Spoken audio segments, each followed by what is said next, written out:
Let's just wait for social media to catch up a little bit. Hopefully you can hear me okay. I'm using these wireless headphones. I can see a few come on, so that's good. Evening all, Lee Ashby here, Motocross and Speedway Memories. Hope you can hear me. Yo, Dan, how's it going? Hope you had a good birthday. Can you hear me all right? Can someone just give me a quick, yeah, that's it, a check 1, 2, Pat. How's it going, buddy? Evening, Gary, how's it going? Yo, Ben Piggin, how's it going, buddy? Can you all hear me all right? Trying these Bluetooth headphones, so see how it goes. Good evening, Craig Triplet, how's it going? Oh, it's nice to see some people have come on. It's all good. Beautiful. Hope you're all good. So we got the legend on himself tonight, Mr. Marnicq Bervoets. Fingers crossed. Oh, thanks, Pat. Just put this. Sounds perfect. Sweet. So you can hear me all good. Good, Craig. Good, Ben. So yeah, I've got 40 numbers have gone on my on the old race spec Honda. There you go. Just bring it up on screen. Very nice bit of kit. If anyone wants to get involved, you can message me on that. Latest news on the reunion 2, the Motocross Speedway Memories reunion 2.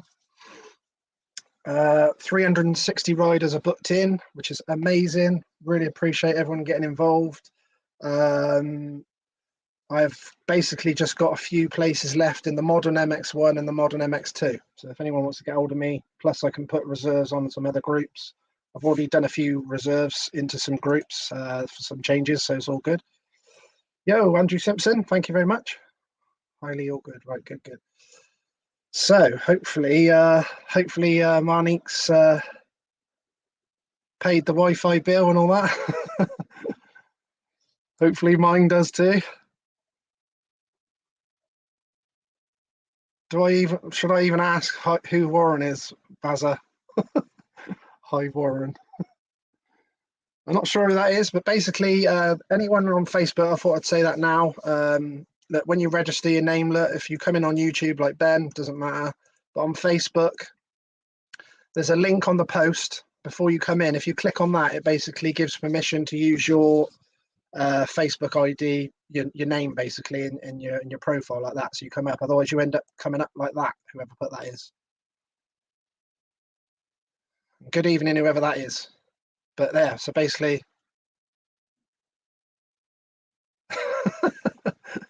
there's something about Mary. Hi, Warren. Is that the boy that's got some mental issues? Is it Bazza that I've seen? He goes like that. He doesn't like any noise, and he's wearing that thing. Is that his name? Is it Warren?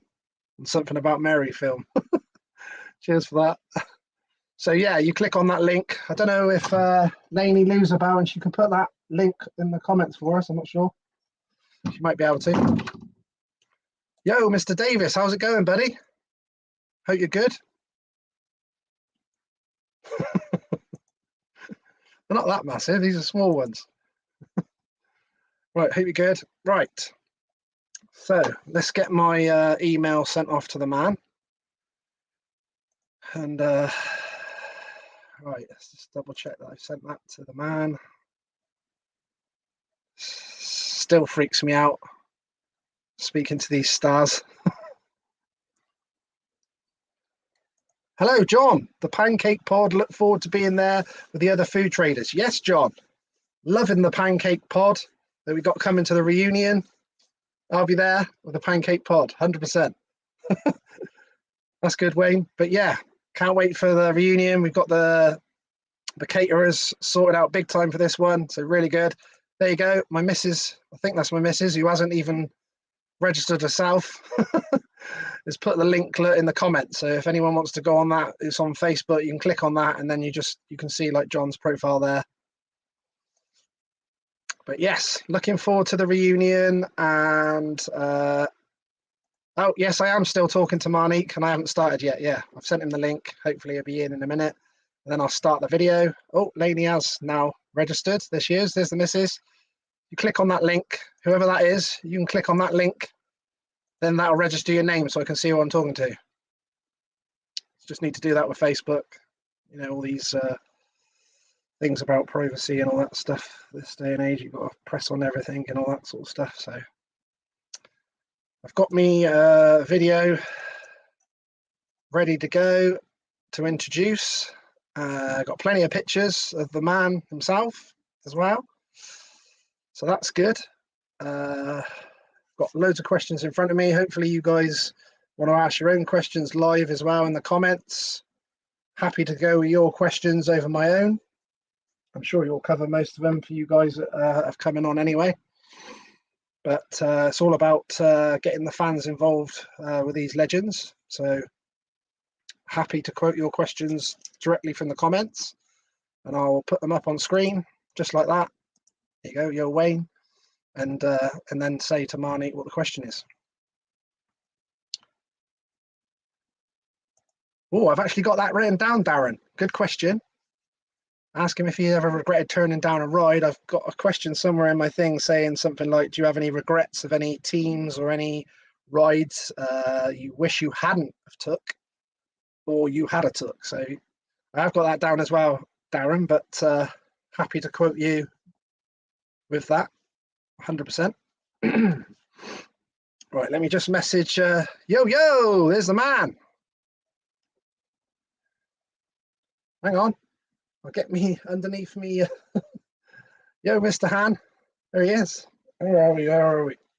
Yeah, baby. Woo! Safe ride, Swansea. We'll go safe ride Wales, are we? Or safe ride UK? Yo, Dean. Yes, hell no. We don't want to suffer you on the Emmerdale. I'm glad you're with me tonight with Marnicq. Hopefully, let me message him just to make sure he's got the email. And actually, I'll WhatsApp him. Right, I'm going to go in. I'm going to put sent email. Get it. Okay. Hopefully, he did check in with me at 6:30 tonight, so hopefully maybe he's not update. Sometimes some of them you have to like update. I think it's Chrome on a PC or a laptop sometimes. So I remember Max Anstey had to do it once when he did it, and a couple of the guys have had to do it, but it only takes a few seconds anyway. So hopefully that's not confused Marnicq. But good shout. Love your profile picture, Dean, on the Suzuki. Is that by the looks of it?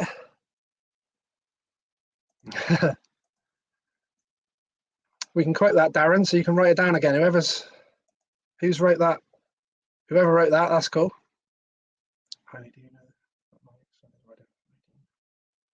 Hey, Dirk, how's it going? I didn't know he's riding for your team, but I was definitely going to ask him about Yanni, isn't it? Marnicq Bervoets.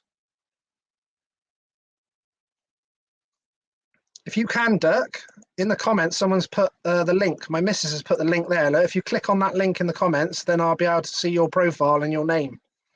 Just basically have to hook it up. Ah, so that's very interesting. So yes, so yes, Dirk, I was gonna. Oh, I can see my man's come down in the bottom of the screen. I can see you, Marnicq. You can hear what's going on, but we can't hear you yet. We're just talking about Yanni then with Dirk. That's just come up and said, did you know that he's riding for my team? So I said, I was going to ask Marnicq about Yanni anyway. So we'll get into that right then. Before I bring Marnicq into the screen so we can hear so we can hear him, I'm just going to play this introduction video. Here we go. Then we'll bring in Marnicq. Here we go.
Right, let's hope this works then. Marnicq, can you hear Yes. me? Yeah, perfect. Legend. Beautiful. How are you? I'm okay. I'm very pleased to see you. I must say, proper legend, Marnicq. I know you'll Took play some it time, down, huh? but I know you'll play it down, but proper motocross legend. Really appreciate you coming on. Really appreciate your time, buddy. Yeah. It took some time for you to catch me, but anyway, I'm here Oh yeah, now. I chase Marnicq. I'll chase. I know you guys are always busy, but I'll definitely chase you boys. Really appreciate you coming on. Anyway, hope you're good. Are you all good? Yeah, I'm okay. Yeah, as you know, I stopped as team manager, and I want to go for my son, and it's I took a little bit of holiday and enjoying to go with my son training, and yes, now it's going good. So Dirk literally just come up on the screen just before you come in, and we were talking to a few of the guys, just saying hello to a few that have come in, and he said that so Yanni's riding in his team. Is that correct? Yes. He's riding KTM now with Dirk, and so we will see how he's going to do. We're going to put not too much pressure on him, but we want to give him the best benefit to do the 85cc Dutch Championship, European Championship, and ADAC in Germany. So as just bringing a couple of pictures up on the screen while we're talking about it. So how long's Yanni been racing for now, and how old is he? If for the guys that don't know. He's 12, but coming 13 next month. Yep. He started racing last year. He did the first time European Championship, and well, he was playing football actually before, but yeah, he wants to go for it for the motocross. I was against it a little bit because I know how difficult it is to get on top level and how expensive it is and how it's a dangerous sport. And with football, it was much easier. You go to how you say to a training. Everybody is doing everything for him. Now I have to go training with him, and everything starts again. It's like nostalgia. I'm 30 years in motocross, and it's not over yet. It looks like that. Yes. So does that obviously you must obviously worry as a parent. Yes. Obviously you've always been in motocross for many years. It must be exciting plus a bit nerve-wracking at the same time. Yes, that's the truth. If you follow your heart, you say motocross, but if you start thinking about it, it's a difficult sport, and it's a dangerous sport. It's more fast now. The bikes are faster, the tracks are faster, everything is faster than 25 years ago, and yeah, you have to deal with that. Huh?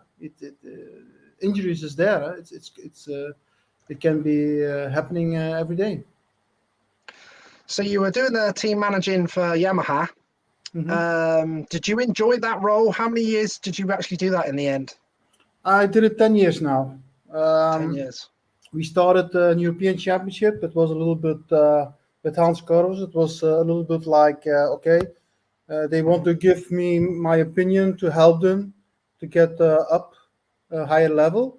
But it was really difficult in that moment because you need a little bit luck. You need support from like Monster was coming. Yamaha was pushing a lot of budget in MX2, and that was not before. So we are lucky to have those people behind us, and especially Hans, who put a lot of money into the team.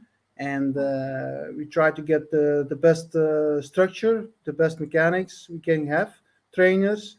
It's you need the structure, and this is so important. And then with Benoit Potrel, when we took him in MX2 Yamaha, he makes some good results, some hold shots, and then good riders start thinking, maybe it's not so bad bike, it's not so bad team, and then they start talking also with us, and this was very important. So it was a puzzle that came reality, and we made it. It's actually unbelievable. I never thought that we could go for the title because KTM is very strong, already 10-15 years. And yeah, this year was amazing. Also a little bit luck, Viala injury in the beginning of the season, but yeah, that's racing. And if you get 1 and 2 in MX2, it's something big. So now it's putting all your efforts and your time into Yarni then. Yes, also because of it's a big job being team manager. It was also a lot of stress because the DNF is there and injuries can be there. Also with the COVID system, with the papers, and it was so difficult, and I had enough. And then my son was waiting for me, so the choice was immediately. It was easy to make. Yeah. Very nice. A lot of people have all writing on there. Nice one, Lee. Another top guest. Someone's put here, Darren Knights on Facebook has just put, can you ask him if he ever regretted turning down a ride? Was there any rides that you were offered that you turned down on any teams at all that you thought afterwards in hindsight? Well, I came from an amateur federation. My father was just a working guy, and we had not the budget or the money to get immediately on a good bike or in a good team. So I have to wait till I was 21 or 22 to get with the Suzuki factory with Sylvain Boers. And I was lucky that Stefan Everts on that time was riding with Suzuki Sylvain Boers, and he had a little bit problems with them. And he went to another team, and there was a place for me. And there I said, okay, I want to enjoy and give me just the material, and I will try to prove. The only thing I regret is that I came from an amateur federation, but it's nobody's fault, It's because of my parents. They were not strong enough, or they were not so big in motocross. They didn't go to Grand Prix or anything. And I was a really good sand rider, but on the hardpack I had some problems. And this is when you're young and you don't have the technique. You will get better, but you will never get the same technique when you can ride when you're young on a hard pack. So what age were you, Marnicq, and what year was that when you actually retired from professional racing? I think 2004 I stopped racing. I was 35 years old already, and the youngsters were coming, and my body was over. Mentally, body was it was empty, and it was over. I was happy actually that I could stop, so that means that it's over. Okay, I was just going to ask you the reason, so that makes sense, obviously. I've got Andrew Simpson here who's put, can you ask Marnicq, did he get to keep any of his two-stroke BFE Suzukis, and what year was his favourite bike? Which I know. No, because if you get world champion, you get a bike normally from the team. And I remember that Sylvain Boers told me, with the fuels thing with Stefan, that you are world champion for us. But I said, no, I don't need the bike. I don't want the bike. And, when you want to be champion, it's really strange that on that moment, I didn't want the bike. I deserve it when I'm world champion.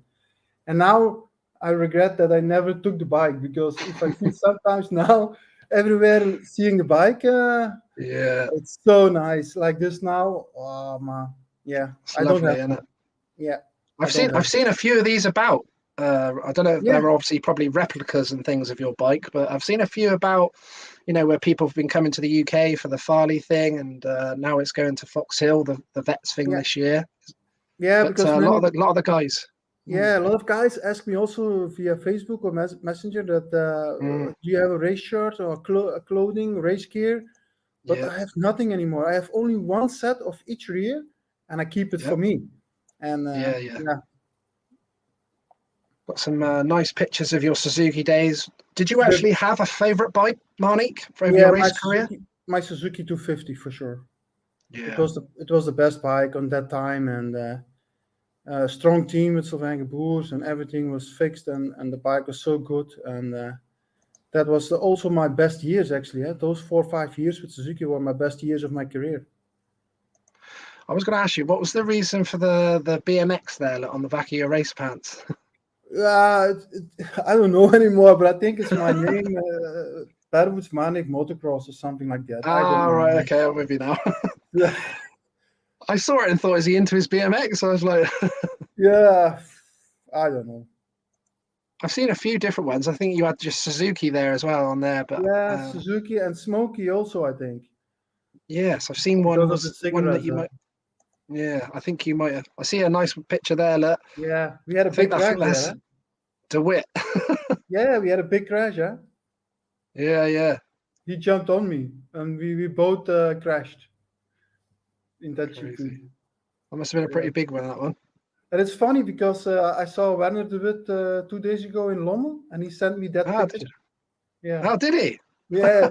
You remember this? Classic. I said, yeah. Yeah. I remember that Definitely. one. Yeah. Don't forget that one. No. Not sure what's going on here. Yeah, here's Werner. He's Yeah, obviously Joel Robert there as well. yeah. The King, Legend. Belgium. King. He was a Yep. motocross fan, huh? Yes. Like that. That's over. Yeah. Very nice. Got some great pictures.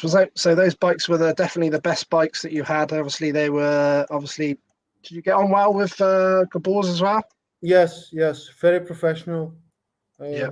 Very calm. Yeah, was really good. I learned a lot of those guys. Yeah. I've got a couple of nice older pictures here as well. See if you can. Oh, I was 14, I think. Lovely. Yeah, I was riding in And the amateur federation. Yeah. is that the amateur? I was going to ask you as well. You said that you were 14 there. Was there a sort of an age where you thought to yourself that I can make this as a pro career for myself?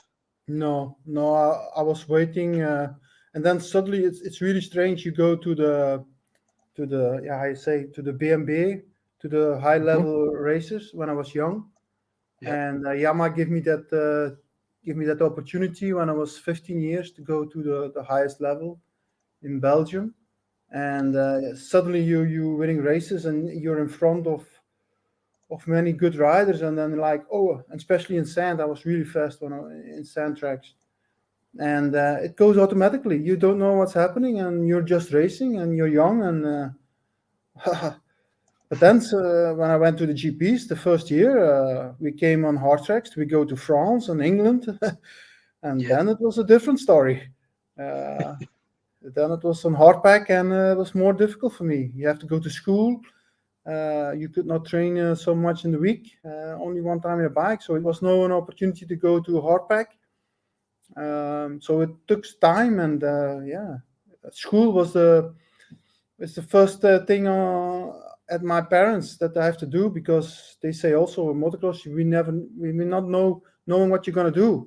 We have to wait and first your studies, and then we will see. And that's how it happens. I was just going to ask you, Marnicq, are you on a laptop or a PC? You just can't quite see you in the screen. I don't know if you can move it slightly. Or... that's better. Yeah, that's perfect.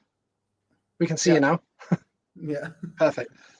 I was going to ask you about that because I think I messaged you maybe last year sometime. I think it was on WhatsApp about showed you a picture. I was at Fox Hill. Yes. And I said, yeah, look, Marnicq, look where I am, and you was like, hard track. Yeah, I love it to ride on it. Huh? I love to ride on it, but yeah, it was more difficult for me to try to win or to be top 3. That's for sure. Someone's put there, look, Suzuki legend. Yeah. Adam's put, hi Lee, does Marnicq get free gin off of Stefan? Yes. We have some stories, that's for sure. Yeah, definitely. He's living 10 minutes from my home, and yeah, you know, Liam is also racing, and we talk about the youngsters many times, and we're enjoying to see them riding, and sometimes we're gonna drink coffee or a gin. In the morning or in midday it's coffee, in the evening it can be gin. Exactly.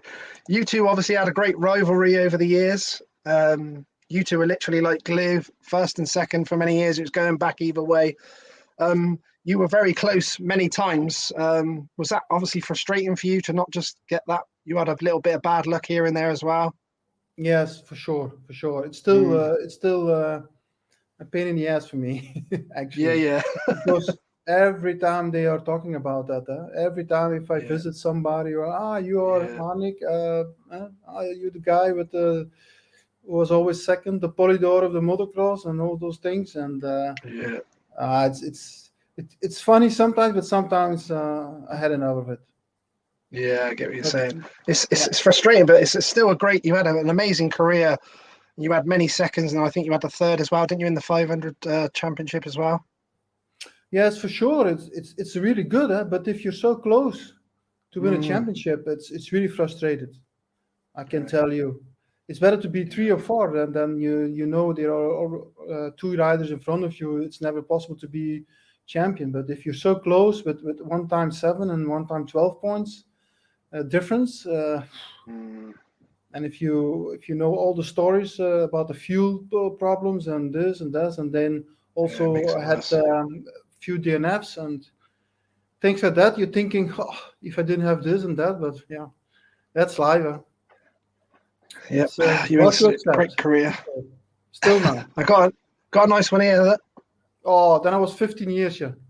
On a 1 to 5, my first year, 1 to 5 on the Yamaha. Yep.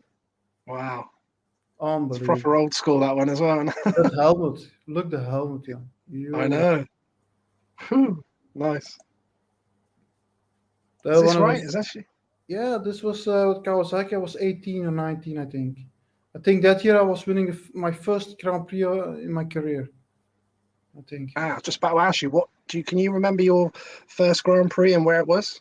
It was in Mil, Holland, especially sand track, and it was in '89, I think.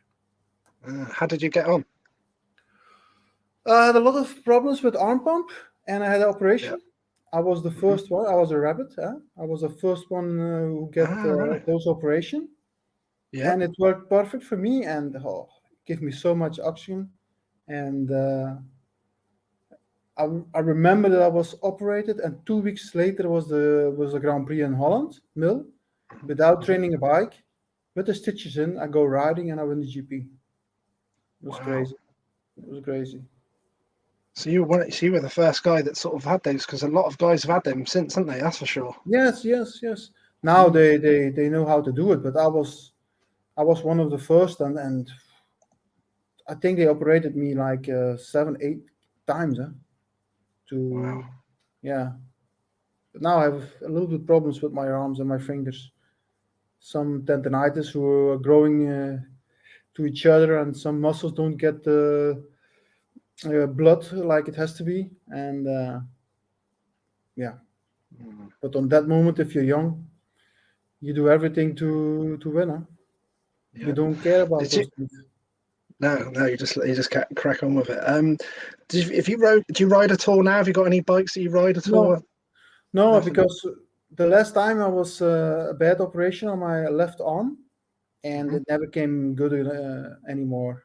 I had a feeling after 3-4 corners, I have a feeling like my hand is sleeping on the left side, and then I had to stop because it was too dangerous. I felt sorry about that, actually, because when I stopped racing GPs, I like to do some enduro or whatever just to have fun, but it's not possible anymore. Got a nice message here saying, greetings to both of you. You were a great pilot coming from Panama. So I think he's all over the world on here, Marnicq. Yeah. I never drove in Panama, but... no, exactly, yeah. I was racing in Venezuela and Brasilia and some Argentina, crazy places.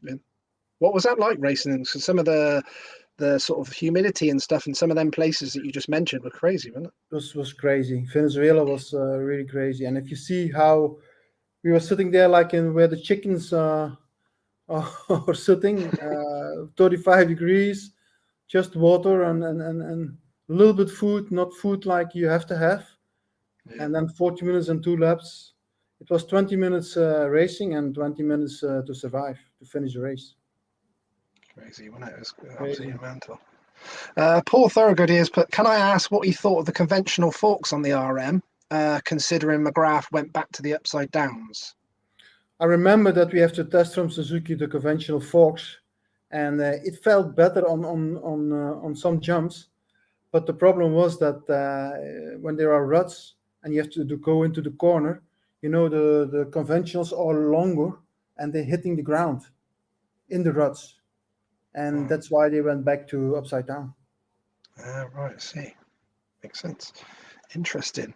I've got Andrew Code here has put, what was your favourite track? I did have that down. Was there a favourite track in Europe, maybe in Belgium as well? And There are many, I think, like Payerne, for example. You remember that Oh in yeah. Switzerland? Yep. Roggenburg Yeah.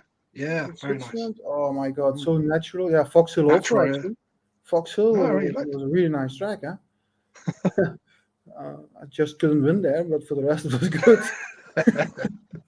And then I don't know. You had some tracks also. Majora was also very nice. In that time, it was different, more bigger, more up and down. Um, yeah, many tracks actually, especially in France also. Ernée, I liked also very much. France. Yeah. Yeah, in France. Actually, yeah. Belgium was Namur. I think that was Yes. really special. Huh? Oh, actually, Yeah. not the track. It was a very difficult track. I was only riding 2 times, I think, in my career because it was a 500cc World Championship. Yeah. Yeah. But the spectators, the crowd was amazing. And also with the Motocross of Nations, the crowd was amazing, and Oh, this I will never forget. yeah. Is that one of the best places you've heard atmosphere-wise? Because obviously, as we Uh, know, the Motocross the Nations are special. so special. You cannot. It's unbelievable. And still now, if I go to the Motocross of Nations, it's still the same, huh? And it's yeah, it's so special, so special. I thought it was super cool. I think I've already told you this probably multiple times, but Fox Hill's my hometown, and a lot of the riders said as well. I don't know if that was the same for you in the 90s when it was absolutely packed, 40,000 there. They would go down that down the first set of jumps through the valley, and like they were changing down gear, and they weren't sure what gear they were in, and things like that. You couldn't hear nothing. No, this It's crazy. this was so crazy in that time, yeah. And Very you still see it a little bit, like in the Grand Prix of France, Italy also, but it's not like 25 years ago. It's not the same anymore. I mean about spectators, huh? yeah, for I sure. think they're looking more to the television now. Yes. I'm not sure if you've seen anything online or anything like that, but I don't know if you've seen that you've probably seen the thing that's been at Farley with the vets in the UK. Yes, I see it sometimes on Facebook or Mm, yes. They asked me also to ride there also a few cool. times. Many years ago Yeah. they asked me already, but unfortunately with my arm I cannot do it. Otherwise I It's not was there safe, for yeah. sure. Yeah. Yeah. They're actually they've moved Dave King and Doc Wobb. They've moved it over that they're doing it at Fox Hill this year in Ah. end of August, bank holiday. So Oh. very special to come back. They've got riders like Villapoto and a few of those guys coming back over. Mike Brown. Oh, that's Should good. be very cool. Should be Yeah. very good. Yeah. Talking about America here, Pat has put, what was it like racing the US GPs with no social media back then? Was the Americans surprised at your speed, especially when you were beating Jeff Stanton at Unadilla? How they know that? Crashing just, How they know that? unfortunately, crashing just for he knows everything, mate. It's crazy.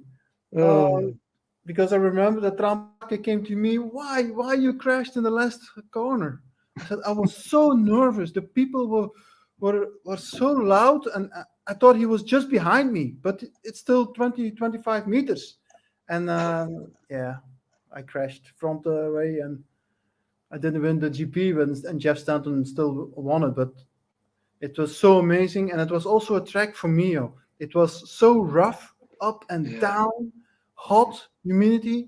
It was perfect for me because physically I was good in shape, very and fair. yeah, and then riding against the Americans, it was really nice. I will never forget that. But it surprised me that they know everything. Well, they know Really everything, these surprised me. fans. This Pat Stott, he actually, you may have seen it on social media. He runs the 90s motocross on Instagram, Ah, and they bring all they always posting up pictures of the 90s, 80s, and stuff like that of you guys. So yeah, he knows second to none on the knowledge, Mr. Pat Stott. yeah. Right, so he's got another question here. Here we go. Look, detailed. Poland 1995 250 GP, possibly the smoothest, most beautiful riding style seen on a bike. Marnicq was incredible on that circuit. Yes, it's true. I was so fast on that 94, 95, 96. They were my best years actually. And you have some years in your career, but everything is possible. I mean, you're in a cocoon that I don't know what it is, but it never Floating. came back anymore when you're coming older. And but those years was my bike was perfect. I was good shape. I was young. I was so strong mentally. And in Poland, there was also not really sand, but a hard sandbag, and I was winning 2 heats easy. And I have a good story of that actually, because I was Okay. on the podium. I was on the podium, and you Mm-hmm. have the champagne bottles. Mm-hmm. You have champagne To bottles, spray. Yeah. and the To spray. moment I put the champagne bottle on the ground, it hits me here. I thought all What, the my cork? yeah, all Oh my teeth. no. I thought all my teeth were gone, and the television was there, and photo shoots, and I need to smile, and I Oh was thinking, no. oh my god. Some Wow. stories sometimes. I had a question later on to say any funny stories, but getting losing all Yeah. the teeth off of the champagne instead of the racing. Wow. Yes. But anyway, if you win the Unbel- GP, you can handle it, no problem. Yeah. we can cope with it. Oh, brilliant. Loads of people saying evening legend. Legends there. Andy's put, hi lads, another amazing rider to entertain us with his career. Anthony Mitchell here said, did Stefan approach you about helping Liam if the malaria illness stopped him from furthering Liam's career? No. About that? No, it was nothing. It was first when we knew that he was in the hospital, and it was very, very close that he was staying in coma. I had contact with his wife, Kelly, and a little bit with Liam, but not so much. But the first thing was that he has to be coming out of the hospital and healing again. And racing on that moment was not a priority. It was first to get heal again. I never thought about that, because this is a good question actually, but we never spoke about it. Never spoke about it. All right. Okay. There you go, Anthony. Right, I've got Craig here. He's put, I loves Marnicq. I had to do a Winfield Suzuki replica sometime back in the day. That's got to be a shout out of good luck off the man himself, Suzuki hero. It's nice, huh? He wants a good luck message off of you. Well, You're his hero. I wish him all the best, and the good luck that maybe I get and he get the same. So it's perfect. There you go, Craig. I've got Ian Chesterman here. Hi, Ian. He's put, evening, Marnie. Do you remember the Friday down in the town of Namur when they had the parade of all the legends and the vintage bikes? I don't know anymore. It's possible, you see that and it's passing, but it's not that you're thinking about it. If you're older, and you will more think about those things. But when you're young, you think it's nice, it's good for the people, but you're not into it. You're thinking about the race the day after, and going around the track where the good lines are, and thinking about the food, the drinks you have to take, and you're a professional motocrosser, and you're not so thinking about those parade of legends and vintage bikes on that moment. But now I'm becoming older. I like it a lot, and especially the Harley Davidsons and those bikes. That's 20, 30 years before my career. It's amazing. It's incredible that they race with that. Huh? But now they're thinking of the same. Huh? Got a nice one here. Got a nice picture on there. Look, Yamaha Bervoets at number 18. I was 15 years. It was my first year where I went up to a high level in Belgium. Not Grand Prix yet. When I was 15, you have to be 16 to enter a Grand Prix. And it was the first year on the Yamaha. Yeah. That I don't remember. No, it's got to be the 80s, isn't it? Yes, for sure. 87, 88. I don't know. Yeah. I've got someone's just mentioned about that as well. Wayne Davis has put the donations in 91 Volkswagen on his KX250 gave Bradshaw a spanking. Yes, for sure. Big time. I remember the jump and everything when I passed him on that jump in the back, and the crowd was amazing. The crowd of Very the cool. Europe people loved it. That I passed him. I've got some nice pictures. I'll go into that now while we're talking about the donations. Got some good pictures of the days of the donations. There's I think that's you, whole shot in. Yes. Apparently, is that you, number 4? That's in Swanenstad. I was riding the first time on a 500 two-stroke because I have whole shot. Did you enjoy that? Oh. Did you enjoy that bike? I went training Wednesday before the race, 20 minutes, 2 times 20 minutes. Yeah. So on a 500 two-stroke, I loved it. But it stopped. The development stopped completely in Japan. And at that time, they went to 4-stroke. They started to make a development in 4-stroke. And all the media and everything goes to 250 at that time. So the 500 was empty on that moment. No big budgets, no money. So everything went to MX 250. And yeah. But it was a really nice bike, that one. Very nice. Yeah. Love the whole setup there. That's in Foxhill. Yes. That was in Foxhill. Is that one? I see it on my eyes because I had no goggles anymore and my eyes were full of stones and I don't remember anymore, but I couldn't almost see anything anymore. Crazy weekend, wasn't it? Because Joël Smets was injured on that time, and that was Patrick Caps who was I see him in there. He was still there. Riding 1 to 5. Yeah. Very cool. Big mud race.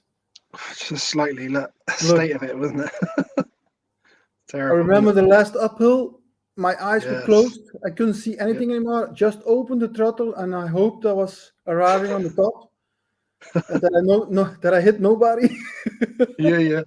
Unbelievable. Crazy. But I said I have to finish. I have to finish because otherwise, it's gonna be my fault that we don't win the nations. Yeah. I have to go. Oh, it was suffering. I will never forget that.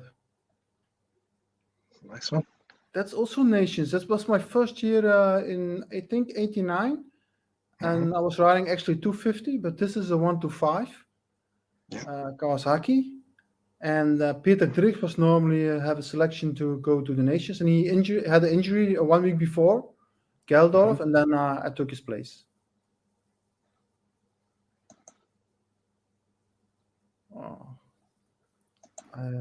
That's on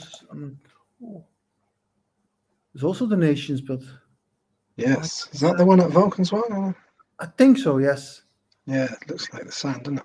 Yeah, I think it's Volkswagen. Yeah. Did you get on well with Stefan and Joel? Because it obviously must have been difficult that you were like head to head with Stefan all year most of the time, and then you have to come together for the nations. It must be quite difficult. Or did you not find it difficult? You know, it was really, really difficult. And it was. I remember that in Spain, in Jerez, that it was really difficult to sit on the table. But you know, we are individual racers, and when the gate drops, you go. And Jeremy McGrath was there. The Americans, to beat the Americans, that was our priority. And even when we are not happy to sit together, we were professional enough to say, hey, there is a race coming. There's the Motocross Nations for the country. Focus on that, and that's it. There's the smoky duck. So that's what it was. It was about the sponsor? Yeah, I didn't put it on my pants, so it was UFO, I think, who put it on. So I said, oh, okay. Something different. Yeah. Also the nations, huh? Yeah, I think that was at. I think that was the one where the England won 94. Yeah, maybe. Yeah. I think it's Roggenburg. That's it. The one where Albertine hit the deer, Havels and on the jump. Yeah, that's it. Yeah. It's a small double jump before the finish line, and Finish line and turn Probably. right. Yeah, that's it. Yeah, that's it. I think didn't Albertine hit a deer as well when he was in Yeah, front of I him? was just behind him. Crazy. Was you? Unbelievable. Did I you see couldn't it? believe it. Yeah, I saw it. I was Wow. behind him, and then boom, he make a crash. Unbelievable. Yeah, I was like, what the hell is going on here? it's crazy. And Couldn't then believe it. the next lap, I was always scared. I was careful that no, that there were no more of those things running into me or whatever. Must have been very special though, winning with Belgium, wasn't it? 3 times you Yeah, won the nations. yeah. This is Must have been Sverrepek. pretty cool. Yeah, Sverrepek in Czechia. Yeah, very very cool memories. yeah. With Joel, What me, was the and what was the Yamaha like when you rode in the 500? What was that like? That uh, was the 4-stroke, wasn't it? yes, you know when the 250 was the main class on that moment, and I was coming 31 years old, and I was not good enough anymore to be good on the 250, and I get an opportunity to go to Yamaha to the 450 4-stroke, and it was a challenge. It was a new bike, very difficult to handle. But if you see the bike, it was so nice, so beautiful, a lot of technology, but it was just the beginning of the development, and we had a lot of problems and a lot of things going on, and especially the frame was so difficult to ride that thing. Luckily, the 500 was not so many good riders. You had only 3 good riders, but we had a lot of problems on that bike. Was it any better the year after when you rode it like this time? It was a little bit better, but still, uh, we had some problems. It was the first years of the development of the 4-strokes bike, eh? So it took a lot of time, but now it's perfect. Eh? Yes. So it was like you said, you were almost the guinea pigs for that as well. It's not only the arm pump surgery. No. But this bike we had a lot of DNFs also, but it was Mm. normal. It was all new engine, new frame, everything was new, eh? Completely new. And you know how it is with new bikes, it takes time, eh? And it was a completely new bike. Eh? Now, if you see the bikes are changing a little bit, always a little bit, but that bike was completely changed from zero to 4-stroke engine, 450 engine. The frame was completely new. Very hard to develop it and race at the same Very hard time. to film, and we had a lot of DNFs also, but okay. That year was much better. Mm. That was a good bike. Yeah. Very nice looking, all the white setup. Yes. It was the third year, I think, already with the Yamaha, and then it starts to be much better. Yeah. I just had everyone asking me about then Andrew here's put good evening, Marnicq. Did you enjoy riding the Kawasaki's in the early 90s? I've obviously got some pictures of them. Did you enjoy them bikes? What about you had obviously the team Wingfield, wasn't it? Yes, this was with Jan de Groot team, and yeah, Yep. and you know what is really nice on that picture? Can you go back to the picture? Yep, sure. That one, right one. He's now with KTM. He's doing Ah, MotoGP. is he? He's one of the top mechanics there. Then you have the Wow. Swedish guy who was my mechanic. He was working in USA for Roxon and before for Chatreed. Now I don't know. And then you have Pit Bayer, who is with KTM Yep. next to Jan de Groot. And the guy left is now working for Akrapovic as manager. Wow. So Wow. all those guys have a high function in somewhere They've gone on to do really with a well. brand. Yeah. Amazing. Unbelievable that picture. Really cool. What was it like that bike at that time? Really good bike. Really good bike. So much power. So much power. Jan de Was Groot it? was a tuner. Eh? He know how to tune the bike. Eh? And I was leading the championship, and 4 Grand Prix before the championship finished, had a gearbox problem on a jump. Yeah. Make a big crash and hit my wrist, and I was leading the championship, but I couldn't race anymore. Oh, so that was a really good bike. What was the other one that I got? The one this bike as well when you had I think this is in the beginning of 90s that I was riding the Kawasaki, but this was a standard Kawasaki from Kawasaki, Belgium. Just an exhaust pipe and that's it. What was that like at the time? It's good bike. Good bike. Really good bike. But I remember that I did good on that time. It was the first year. I was ninth in the World Championship, first year 250. With actually a standard bike with an exhaust pipe and a better suspension. I think it was Öhlins or something like that. Yeah. And I think everyone's talking about this bike as well. This was with Alec Wright, huh? Yeah. This was with Kawasaki UK. You see Johnny Strabers on the right side. Richard Midcalf, he was my mechanic. I don't know. That's Tony Marshall, I think. Tony Marshall, yes, UK yard. Yes, Tony Marshall, yeah. This was Kawasaki England. Yes. What was that like? That was good. Good bike. Yeah.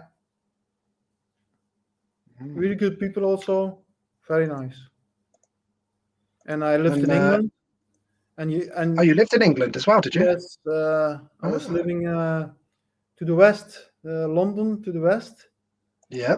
Maidenhead, I remember. Maidenhead. Maidenhead, yeah. I arrived there with my car because the Belgian cars, they have the seat on the left side. You guys, on the right side. On the right side, yeah. And they want to steal my car, and then for sure they stopped stealing my car because they see that it's not an English car, it's from Belgium or something. Because the steering is on the other side, and they stopped, I think. Oh wow!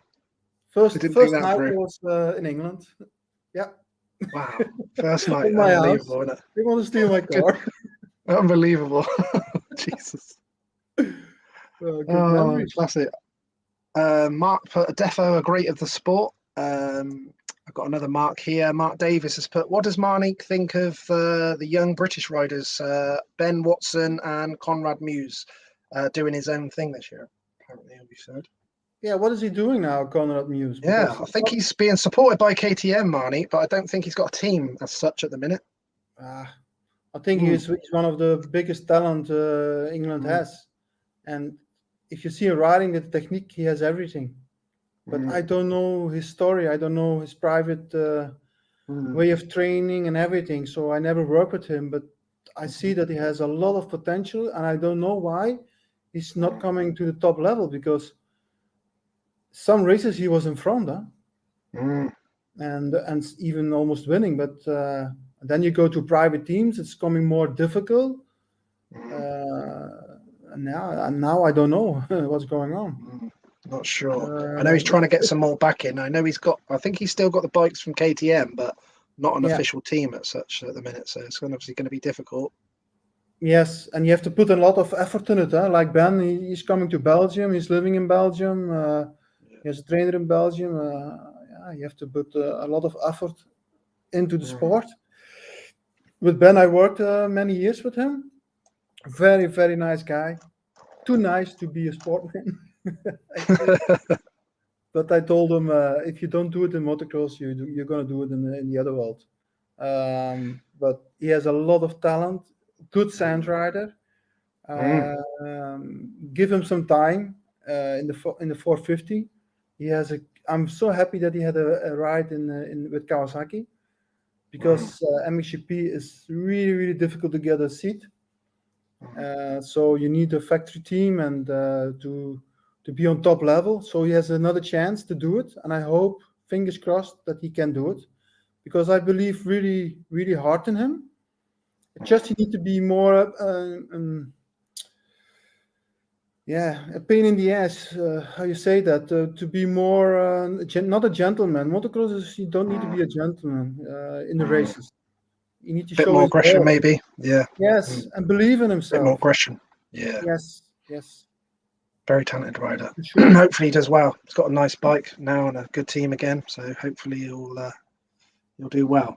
Got Wayne here's put, hi Lee, I grew up watching the GPs and he's one of my heroes, was Marnicq. Such a hard rider, loved his style.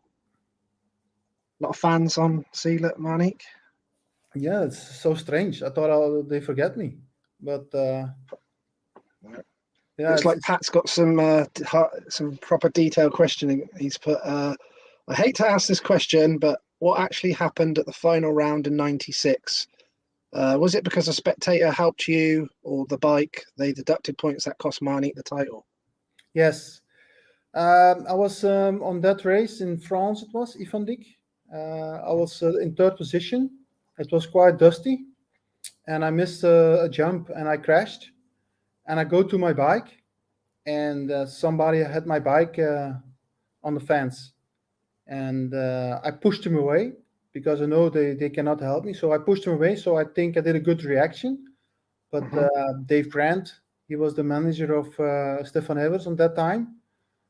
They went directly to do a protest, and they say, "Yeah, you get helped by a spectator." I don't know the spectator. I don't know who it is, but yeah, those rules cost me the titles because That's I lost the terrible. title with 7 points, and there I lost 15 points. That Crazy. race. Like you said, you didn't have anything to do with it. It's out of your No. control, basically, what someone else did, wasn't it? Yes, yes. If somebody helps you, I can accept it. Yeah, But understand this it. way Yeah. was unacceptable. But you know how it Yeah. is. If it's go for the title, you have enemies and you have no friends in the paddock, and that's how it Yeah, is. that's very harsh. Yeah, very harsh.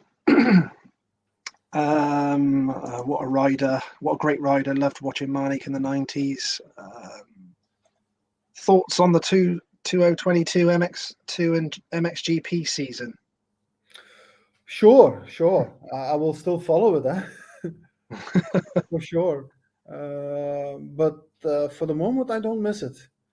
All the work and effort you put in, because it's so easy to be team manager on the paper, but it's a big job and it's a stressful job.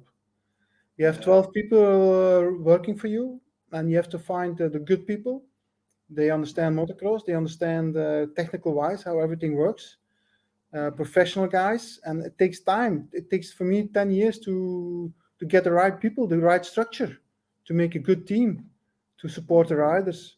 And this was the last 2 years was the puzzle was coming good, huh? And we had also very good bikes the last 2 years, and good riders. Maxime Renault was really strong in the head, and the good people around you. And you know, it was a stressful year because we couldn't afford a DNF. It was also a stressful year because you are 1 and 2 in the championship. They are sitting in the same team.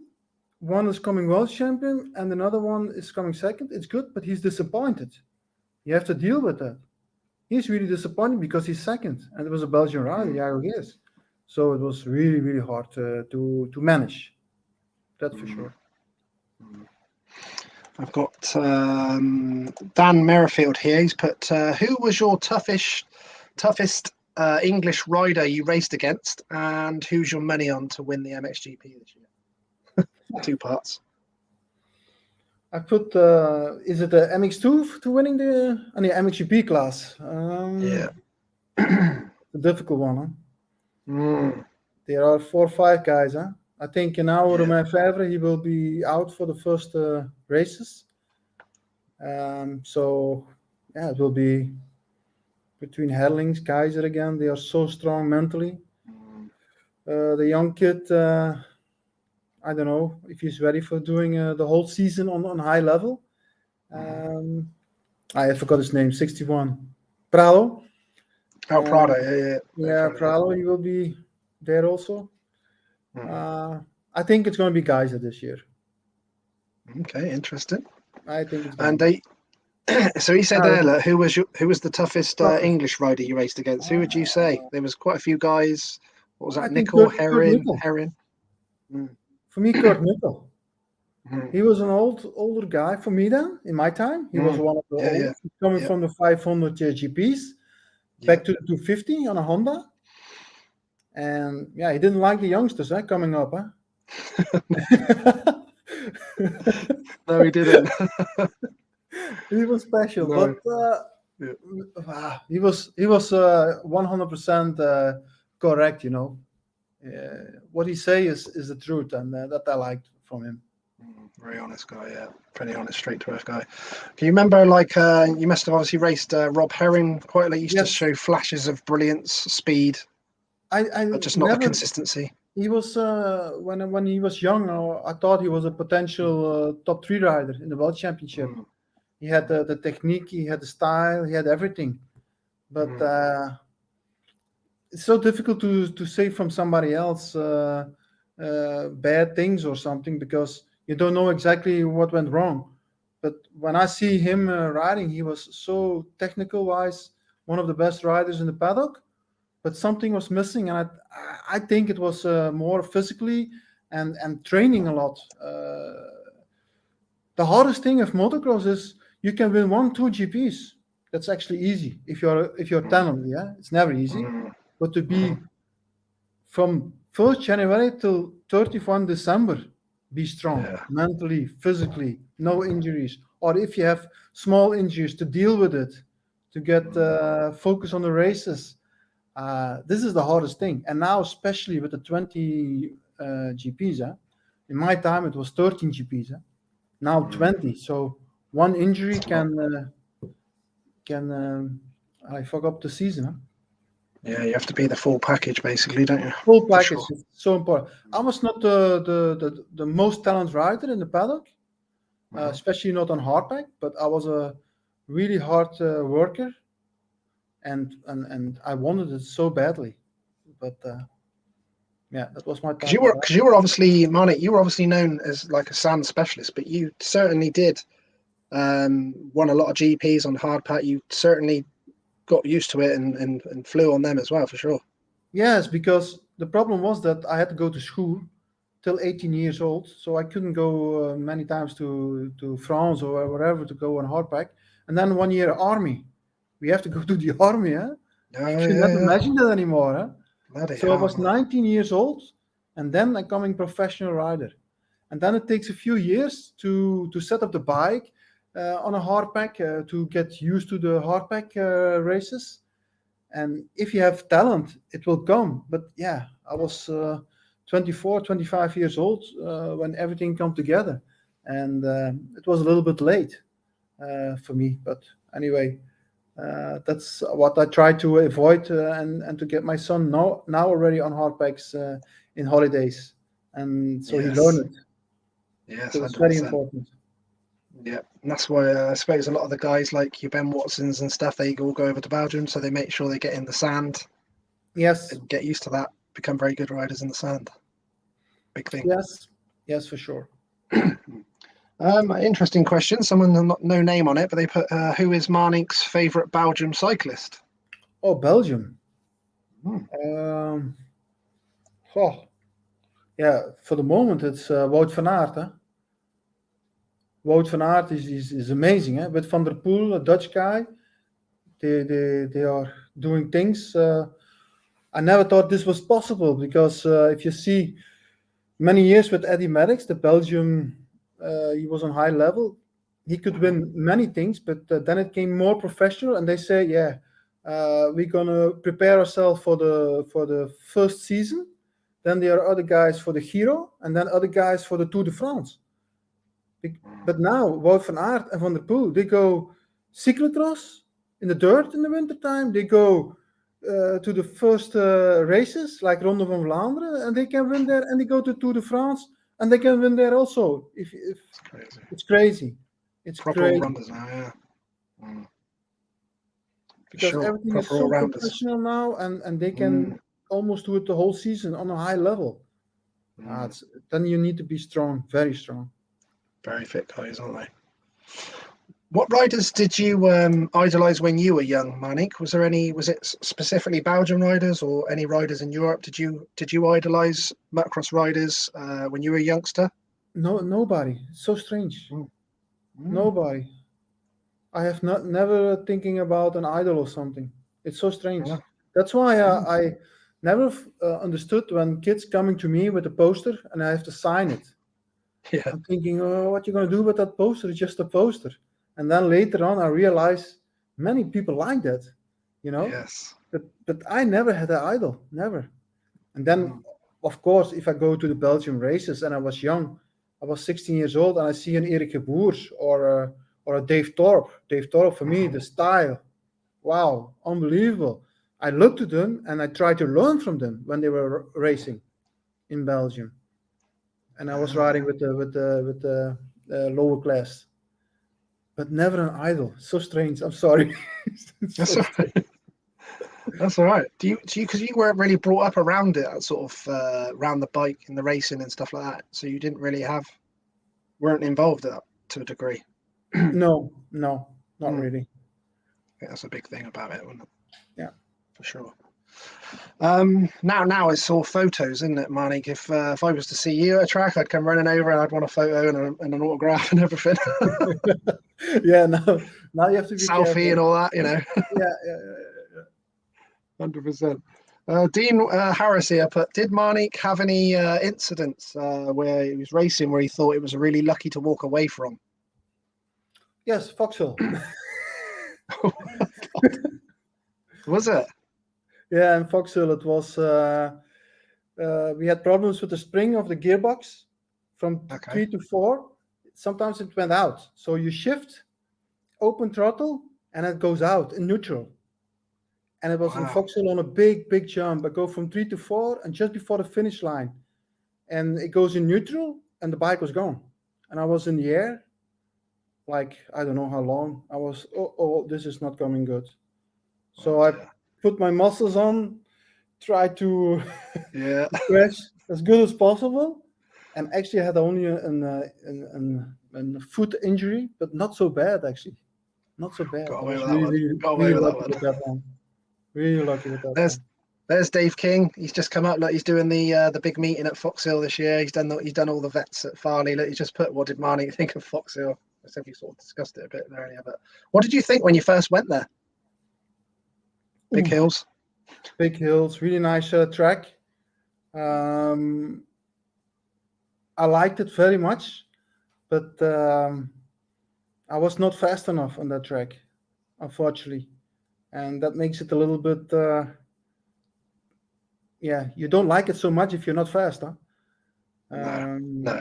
So you try to find a solution. You try to find different lines. You're looking everywhere, but actually, on the end, the last year I was there, I think it was not so bad. I was 2 times 3, so it was coming better and better.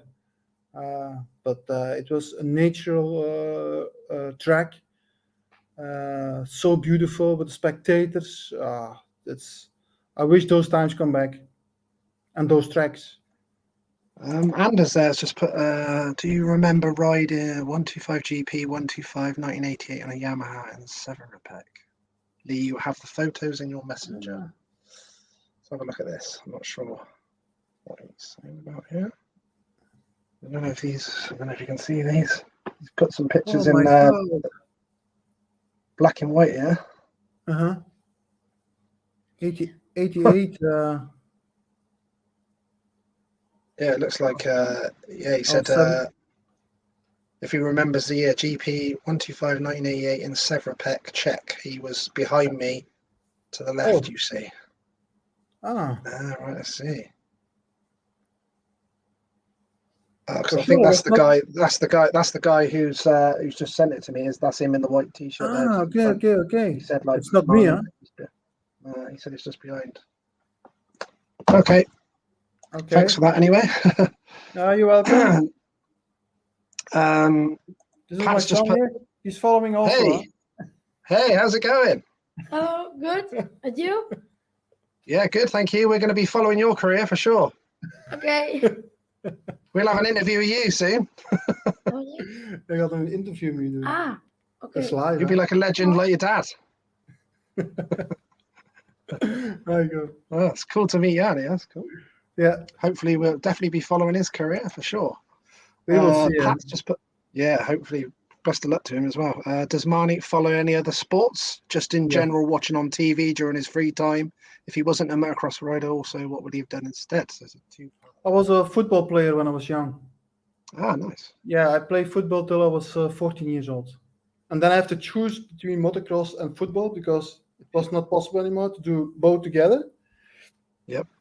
And actually, I like more football to play, but I was a Yep. really good motocross rider. And there I Yeah. was winning in Belgium all the time, and that's why I choose for that. Yeah. So a bit like Yanni played football as well then. So he Yes, did that. same. Yeah. I pushed Very him. I same. pushed him to play football because motocross is more difficult than 30 years ago. To go training, to go training in hardback, especially in Belgium, is really bad on the moment. We have only 3 tracks, so we have to go to Holland for training, to France, to Germany. So when you go to school, it's very difficult to manage. But yeah, he wants to do motocross. What can I do? If he feels good with that, I have to follow him and Support follow him, him. yeah. Yeah, because I know if I say now you cannot do motocross, and he will be 18 years old, and you see that with many people, they may not ride a bike, and then coming Yeah. 18, and then they start riding a bike, and then it's too late with if you have talent, of course, to be a good rider. So, and also I know how the world is. I have so much experience. I have experience as a rider. I have experience as a manager. So I think I know what to do and which direction he has to go. If he's coming a good rider, please be careful. I know how difficult it is. For sure, It's yeah. still a long, long way, Mhm. but I will support him 100%. And if he's not Fair coming play. a good rider, we do something else. No problem. Back to football. Yeah. Bit less dangerous, that's for sure. Well, hopefully. Yes. Actually, But, I don't like the mentality around the football. diving and all that. And Oh my God. yeah, there's some characters in that, isn't it, for sure. I've got Anthony Mitchell here has just put, did Roger Harvey approach you about riding in the British Championship when you were on Yamaha? He mentioned it in the UK press. He was thinking about it at that, as he let another GP rider race it, possibly Billy Lowes. Oh, I don't know that. So apparently Roger Harvey, when he was at Yamaha, I presumed when it was in they were sort of saying, did he ever approach you? So you didn't know that he was interested in No. you. He's obviously, he put it in the press by the sounds of it. No, I don't know this. Interesting. Mm-mm. What was it like though when you was on, I've got some pictures of you when you was on the Yamaha. I think this is even at Fox Hill actually. Looking at the top Ooh, of the hills maybe. I had a lot of stress. It looks it. See Heron in front of you there, and is that Yeah. Edwin Edwardson? Edward Evertson? Edwin Evertson. Yeah, next to you, yeah. Yeah. I think that's Rob Herring looking down the hill with his Castro Honda. Yeah. A few of the guys. Yeah, Was what a was that picture of- Yamaha like? Good. What was that? It's good vibe. But it was a small support from Yamaha Belgium. But nothing special. But it was also a good bike. I mean, the bikes are now, if it's a Yamaha, Honda, or Kawasaki, wherever, it's not so big difference. It's just you have to ride a bike and you have to set up the bike and do what you like. Oh my God! Yeah. Did you? So you had the backing from Johnson, didn't you? Quite. I remember yourself. I think Billy Lowes for quite a while. I was so lucky that there was a Belgian guy who was sponsoring Johnson. I think it was with Georges Joubert in that time. Okay. And Johnson was actually a company in the French part of Belgium. Yep. And the manager of Johnson Cigarettes, he liked me from I don't know why, but he supported me from 16 years old. It was not much money, but he supported me, and so we could travel, and then we could take a mechanic, and we could be more professional every year, more professional. So I'm so lucky that I had a sponsor who helped me for that. Very good. Good sponsor, wasn't it? They backed a few guys, didn't they, and did well. Yes. For sure. I remember Billy Lowes had he was in Johnson as well, wasn't he? For quite a while, Yes. I think. On that time, we were riding Kawasaki with Alec Wright, and Billy Lyder was my teammate. I think they went with him when he went on Honda as well, I think, in 500. We had a good story in Vauxhall actually from Billy Lyles when we were testing Yes. suspension. We were testing suspension in Vauxhall, and he was, you know, the style of Billy Lyles. Yep. He's going from All left, action. right, you know, huh? All action. It was the first time I met him, and it was in England. And then we go to the track in Vauxhall, and I saw him riding. The suspension test was there, and I said, that suspension looks bad. Oh my God, he's going from left to right, over the handlebars, almost this, that. He's coming in, and he says to the Kayaba guy, I never had a good suspension like this. This is the perfect suspension I've ever had. He just rode all action, wasn't he? He was just all action. You were I'm thinking, like, Jesus, oh my God. putting you off. Yeah, putting you off. Oh my God. But he loved it. And he said it was lovely. Oh, unbelievable. It was his style, huh? It was his style. Yeah, 100%. Oh my God. But I was young, crazy. you know. He was a really, really good guy. Really good guy. Who was, obviously you had quite a few teammates. Was there specific ones you got on with better than others? Well, I think with like Billy Lyles was really good. Pit Buyer was good also. Pit Buyer, yeah. And Stefan on the end also. We had big fights with in the 90s. But when we came together with Yamaha, I remember that Stefan had a big injury in Beaucaire, and he couldn't find a place to ride. And Yamaha phoned me because I had a contract. I had still a contract of 2 years, and they asked me, "Is it possible that Stefan Everts can come together with you in the team? Because if you say you don't want it, he will not come." And I remember the words from Rinaldi, and I said, I don't care. If he comes, no problem. So small things always can change. If Stefan, for sure. he will be back on top level for sure after the injury. But sometimes you need a little bit of luck to have a spot in the paddock. And this sort of stories, special. So you had a part to play in that as well. Interesting. Yes, if I was a bad guy and I said, no, he cannot come to here, you have to go for another team.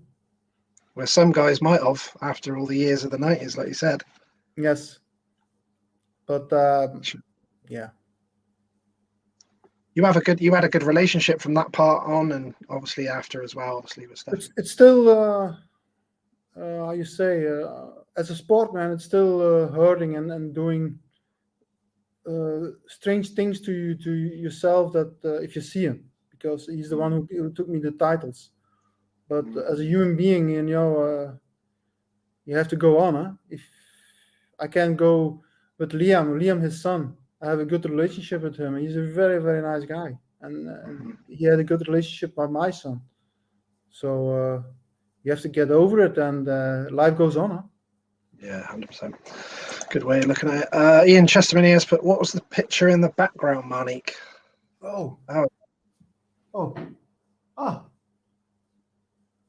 It's a Yamaha. Is that the 500 when you was in the L&N cigarettes. Yeah.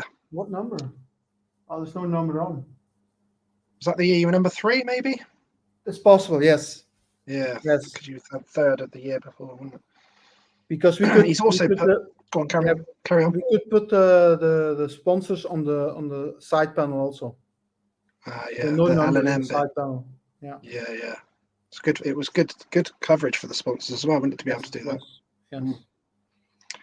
Ian also put. Also, why is it that Suzuki have no interest in the GPs now? Real shame. I don't know. Yeah. It was not good for the sport. The more brands in the sport, the better. The more jobs, the more riders who has a job, the more mechanics, everything. Huh? So it's a shame.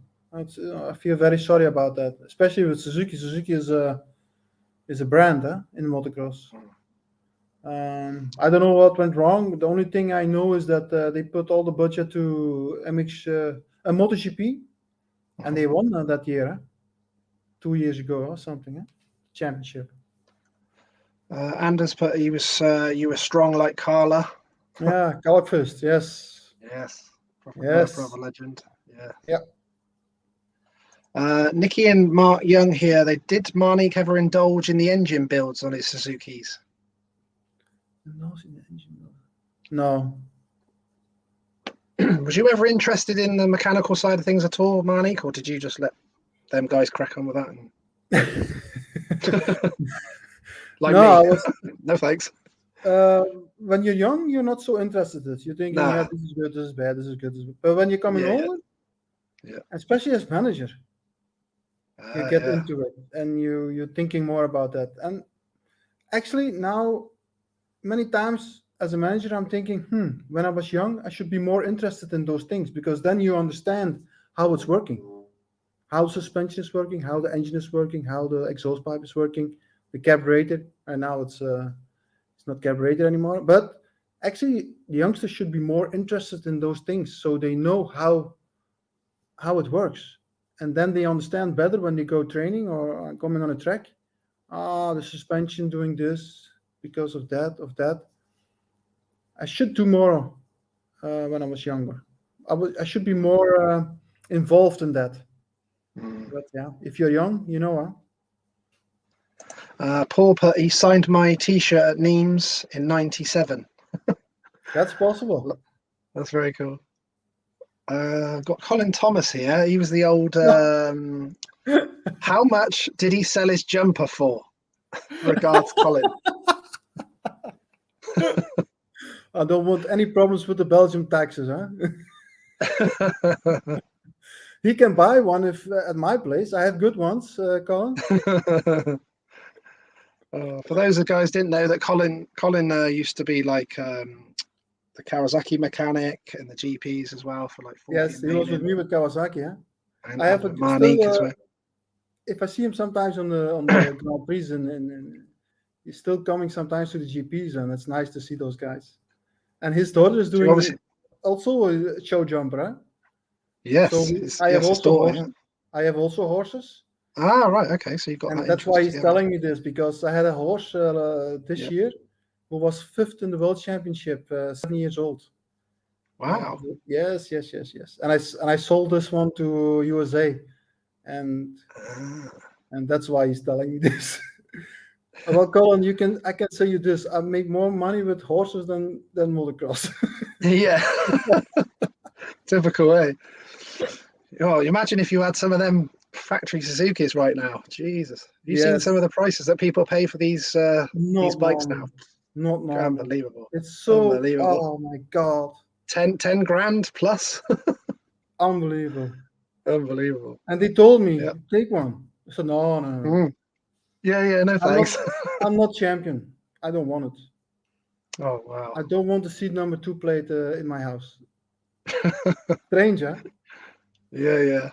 Proper bikes they were as well, weren't they? Oh, wow. Yes. Proper factory, nice. Marnicq on his day was the fastest in the planet. He wasn't far behind Carmichael and Tortelli at the 2000 MX Nations at St. Jean de Got that out eventually. Not long after injury and racing the 426 all that season, he raced a 252 straight that weekend. Yes, how they know that, yeah. Unbelievable. I love Pat's in details. Do you remember that day? Obviously, the atmosphere was amazing there, wasn't it? Yes, and also I was racing the 426 Yamaha. Yeah, it was a 450 actually, but it doesn't matter. Okay. And a four-stroke, it's braking a lot. The engine is braking a lot when you go to the jump. And I had to go riding 250 in Saint-Jean-Gilles. And the Wednesday before the Motocross Nations, I get that bike. And I go testing, and I go to a jump downhill, and I jump way too far because there was no brake from the engine. A two-stroke is going like oh my God, I will never forget that jump. And I hurt my wrist, and then I have to go to Saint-Jean-Gilles, but it was so much fun on that bike. And it was almost a standard bike, eh? You cannot imagine, because the four-stroke was a factory, and the 250 was just a standard bike with my suspension in and an exhaust pipe and open the throttle. Crazy. That's brilliant. And that actually brings on to this question that back to Dade is, but what's Marnicq Bervoets' thoughts on the two-stroke versus the four-stroke? So obviously you got to race both before you finished your career. I liked it more the two strokes actually. The two strokes were more light. And I drove also, luckily, I drove also the 500 Kawasaki in the Motocross Nations in Swanestad. You stand with the picture with number 4. Man, that was my bike, the 500 two-stroke. But unfortunately, they didn't want to spend any money anymore in the 500 two-stroke. And the development went to 4-stroke because of the green people, I think. With the you have the oil you have to put in the fuel, and it's not good for the CO2. If you see now the development of the 4-stroke, it's also very, very nice. But I never understood with the sound of the bike, because we have problems in Belgium also with the noise. And a 4-stroke is making more noise than a 2-stroke, and this was for me strange. I was going to ask you about that as well. You've obviously seen all the stuff out there with all the electric bikes. What's your thoughts on that? I see Tortelli's on the start bike and sort of promoting it and stuff. I think the problem is going to be with the spectators and with the charisma of the racing. If you go to a Formula One race as a spectator, the noise of the start of the first laps is amazing, and in motocross is the same. And I think if it's going to be electric bikes, how it's going to be for the spectators, it's going to be spectacular or not. They say the youngsters will understand it and they will get used to it. It's the same for me. You go to a concert and there is the music, you put it completely down. I think the atmosphere will not be the same. Never. Be very strange. It's very strange. It's a good idea to do motocross, to go training, for example. Yeah. But in racing and for the spectators, for the charisma of the motocross, I have a doubt. I'm sorry, I have a doubt. Seemed very strange listening to it and then watching the videos, and you just hear this like whistling. Yes, they say the youngsters will get used to it, and with the climate change, if they start with cars, then we have to follow. But for me, it's very strange. It's politician also. I mean, sometimes I don't put the news anymore on, because if you go to Russia, for example, now in Ukraine, what they are doing now with the tanks and putting so much fuel in the air, and I'm thinking, we're not going to save the planet, guys. We are not going to save the planet, and we are electric bikes. This has to be global, and India and Russia, China. They will never do that. Maybe in 50 years, but they will never do that. I was going to say, I hope I'm gone, to be honest, once they're here. Yes, but I have to think about my boy for his future. Yeah, exactly. Could be at some point. Maybe in 10 years I will say, hey, it was a good idea, because maybe. But for the moment, I don't know. I don't know.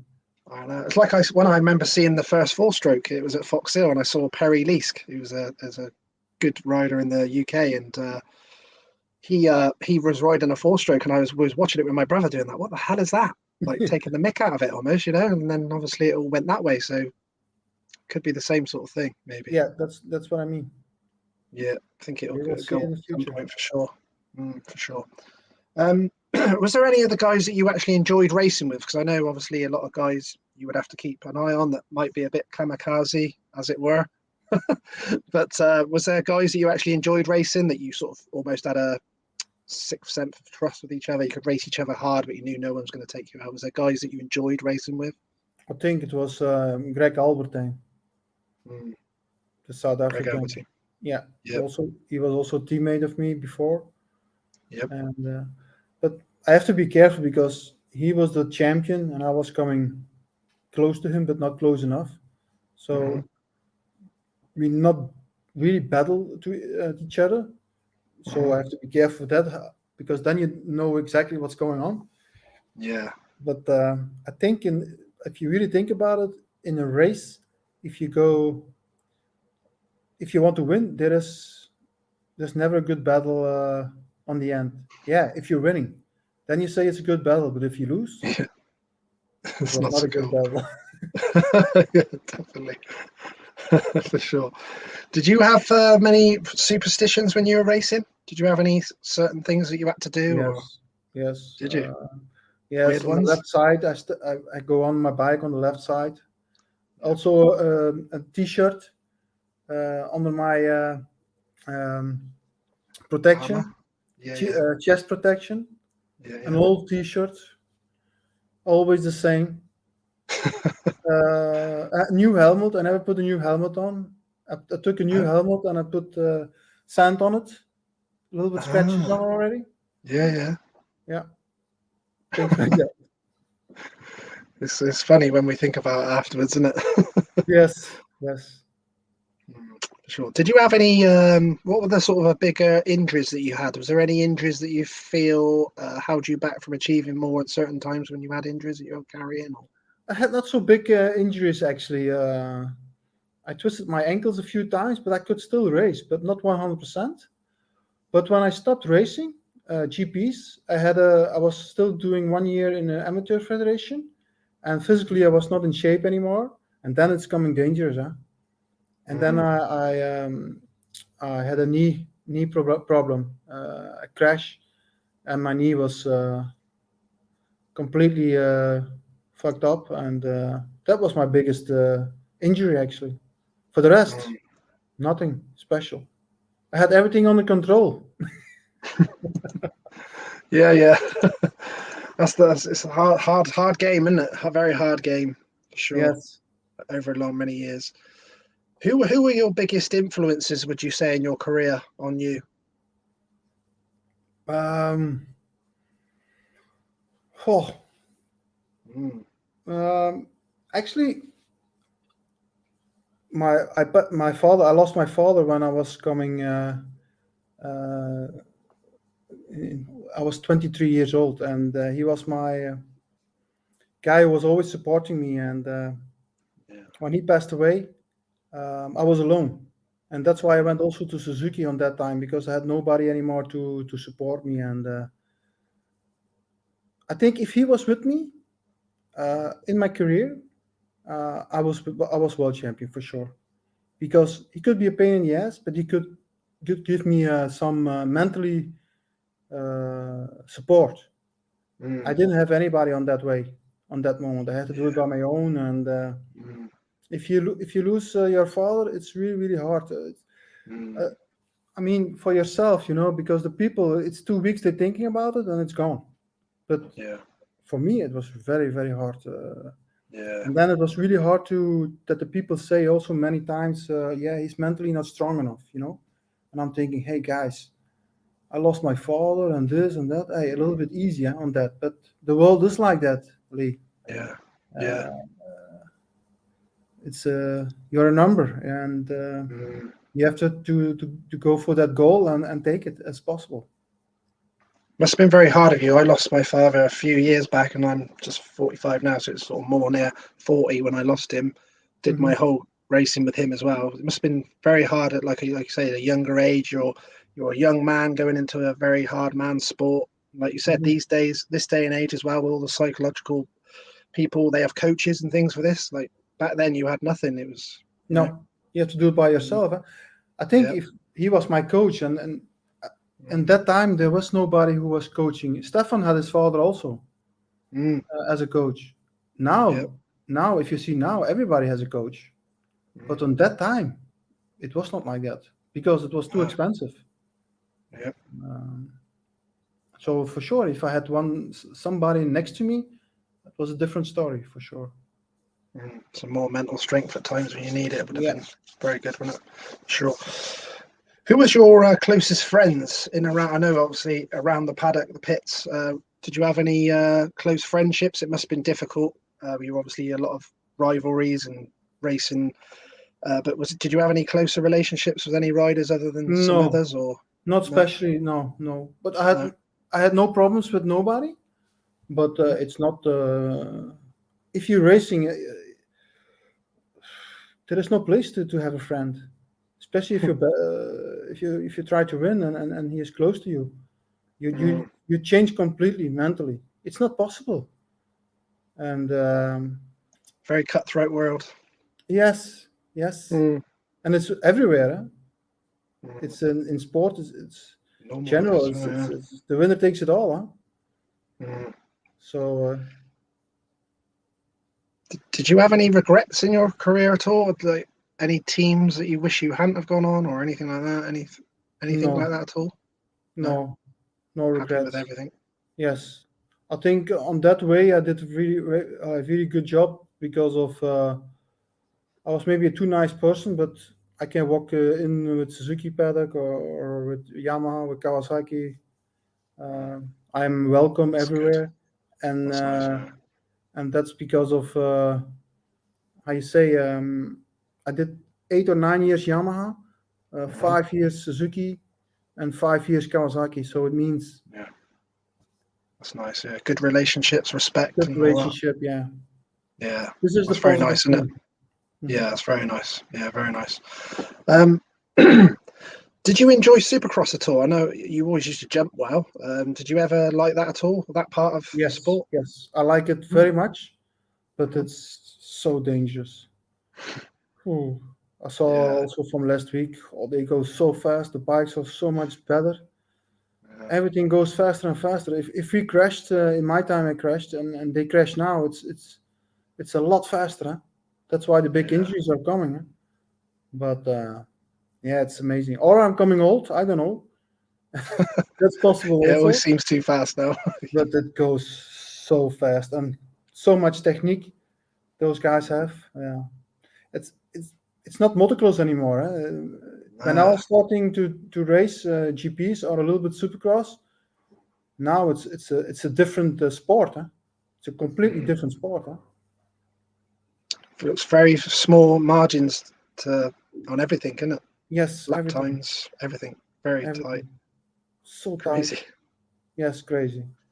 This must be difficult to say, but I was going to say, what race teams did you really enjoy being part of? I know you enjoyed a lot of them, but was it at Suzuki you enjoyed your time there the most, or was it not Yes, necessarily the bike? maybe because I was living in Belgium. It was nice for me to stay home. And all Belgian mechanics, you can speak your own language. That is much easier. Huh? Rinaldi was also very good, but I have to live in Italy, and yeah, it was more difficult for me mentally to live in Italy and train there and be alone there.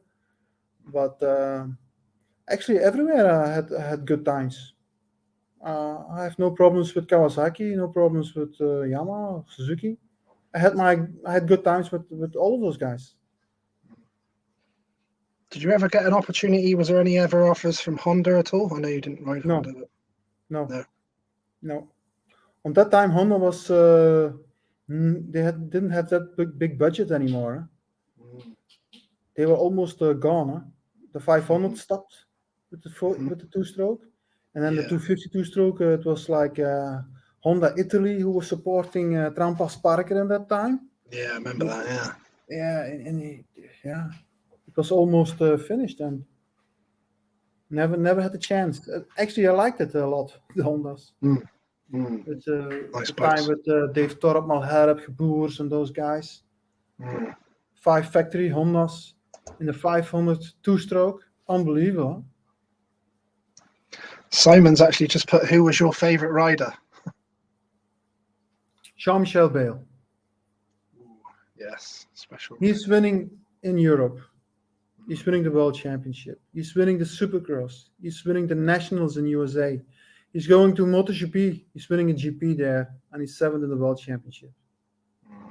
Unbelievable. Explain me. Who else can do that? Yeah, he was special, wasn't he? But nobody knows him anymore because he's a quiet guy. He has not a big mount. For me, he's the best rider ever. Because he do it in different disciplines. It's crazy. He was sort of had an eccentric side too as well. I got to email him, so I was quite excited. I got to email him and was laughing about the story that Jeff Stanton told me in an interview about that. He was training very hard and JMB was up on the hill carving his name in the side of the hill. You sent me the picture, and I was like, "Oh my god!" Yes.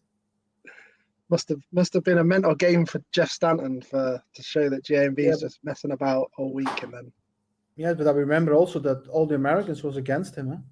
yeah, That they, could have been easy, could it? because they want to take him out, huh? And he says, Yeah, I will not take nobody out. I will do it on a good way."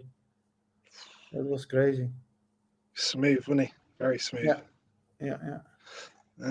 Gareth here has put, what race were you in where you just couldn't stop smiling from the fun of it and realizing you were in the top of MX? What race did you were in where you just couldn't stop smiling from the fun? Oh, I don't know.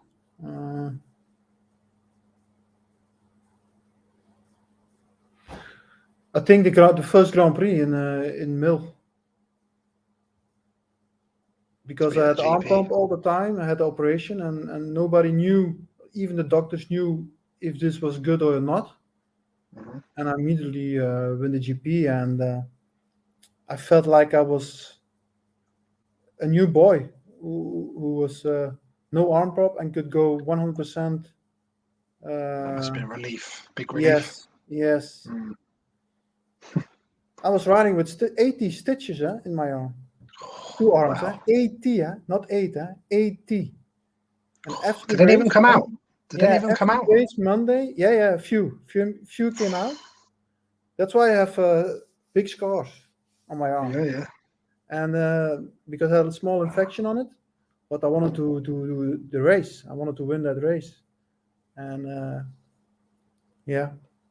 it's very strange. Very strange. Big relief though. Was there any riders that you used to come together with out on track that always used to be a nuisance to you, that just happened to be that certain riders always used to keep coming together with? Someone that always used to be a thorn in your side in that way? Was there anyone like that? Yeah, not really actually, but sometimes you see on Grand Prix that the riders, for example, Spain, Garcia Vico, you never see him, and then he comes to the Grand Prix in Spain and come to say hello and things. That's so nice, huh? Mm. That's what I like actually, huh? Because not everybody has a job in the motocross, huh? No, for sure. And then sometimes you see them on the races, huh? I'm just going to ask you a few more before we go. I really appreciate your time. Who would you consider to be the 3 best riders that you've ever competed against in your career? Very difficult. On the spot. Yeah, it was Stefan for sure.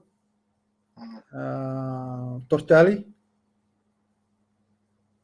Yes. Tortelli and Albertijn. Yeah. Those 3. Yeah, unbelievable. Top classes. Jason Higgs just come up here as well. He did a few GPs in the 90s and a 500 at Folkestone. I remember him. Jason Higgs. Nice. I hope you're good, Jason. If you could give advice to any youngster currently racing in youth motocross right now who wants to become pro, what would it be? Try to have as much as possible fun. And it's a dangerous sport. Take it a little bit serious, maybe not too serious, but find a balance. Sometimes you need to be serious because it's also dangerous, can be dangerous. And try to have fun and look videos. Try to see to the riders who have the good style on the bike and try to copy. And enjoy as much as possible. Who's the guys you actually enjoy, that excites you watching them now? Is there any guys that you enjoy watching race now? Yeah, Prado for sure. Prado, Herlings, he's so strong. He never give up. And you see him always coming back the last 5-10 minutes. Many times in the beginning of the race that I'm saying, it's not the Jeffrey anymore when he was young, It's more difficult to pass, and it's only 30 minutes and 2 laps. And then suddenly you see him coming. Eh? Also, the last 2 GPs, they were fighting for the title. I'm happy I was live there because it was really nice to see.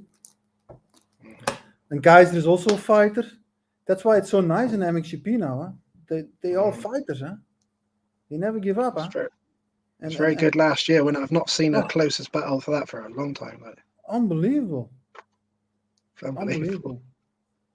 It's Would you have liked to have raced those guys in your prime, Marnicq? Excuse me? Would you have liked to have raced those guys in your prime? I don't know. Everything changed, huh?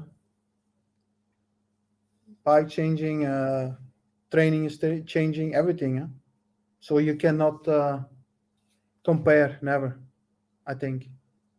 The only thing I can tell you is that with the MXGP, that before, in my time, it was 1 to 5, 2-stroke, 250, 2-stroke, 500 2-stroke. 500. Now you have MX2, and you have the MXGP class, and that means that the MX 250, 450, MX 250, 500 coming together actually, huh? Yeah. Different thing. If you're in the MX2 and you're not top 3, you have no place in the MXGP, huh? You have no ride, huh? So you need to be very good when you're young to get in the MXGP, and that's changed a lot, huh? Reminded me actually. That was one thing I didn't ask. That just reminded me was, what do you think about the age limit thing? It's 20 odd or whatever it is, isn't it, to go up to the MX1? What's your thoughts on that? Because I remember the days, you know, where your Chodis and your Puzars would come back down, win 125 world titles, that sort of thing. And that plus the amount of rides, there's not enough rides. Yeah, this is a problem. If you're like Maxime Renault, for example, it's not a problem. He's a big guy. But if you're a youngster and who's coming world champion, like Vial, for example, it's going to be more difficult to be good in the MXGP. I think, maybe I'm wrong, but there are some riders who are not strong enough or not big enough for the 450. They have not a chance. And there you're thinking, that age. But on the other hand, for the riders, it's not good. But for the spectators, all the best riders coming to the MXGP, and it's spectacular. Yeah, it's a difficult one, isn't it? It's a difficult one. As you might be in that position with Yanni one day, obviously. Yeah, as a rider, I don't like, because not everybody is as strong and is born to ride a 450. Yeah. Exactly. Yeah. Some of them guys back in the day going back and racing 125s and winning world titles, like I just mentioned them names. Yes. That couldn't have happened. Yeah. Strange one, isn't it? Are you on? I was going to ask you as well before we go. Are you on any social medias or anything when people can see you on there, or see of what you're up to and what you and Yanni are going to be up to in the coming season and stuff like that? Yanni has an Instagram, but not me anymore. I am more in the back. Old school. Old school, and I'm not so into it. But Yanni, you can follow. You can follow on Instagram, and he's doing it by himself. Huh? Yeah. He's putting some in English. Yeah, in English, that'd be good. You'll have a lot of fans over here for sure. Yeah, you'll have a lot of fans over here, especially with his legendary of his dad. Hopefully, he'll do well, and we'll keep an eye on his career. We'll be interested to see for sure. Yes, we will see. Really appreciate your time, Marnicq. Really appreciate it. Absolutely honor to speak to you for sure. Really enjoyed your career. Absolute top class rider. Really appreciate it, mate. Thank you very much. Yeah, you're welcome. Thank you very much, Marnicq. I'll speak to you soon. Thank you. Bye-bye. All the best to Yanni as well. Thank you. Yeah. Bye-bye. Cheers, mate.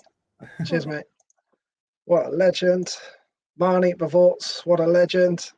We will follow closely Yanni's career as well. What a top guy, top rider, proper legend. See that you're all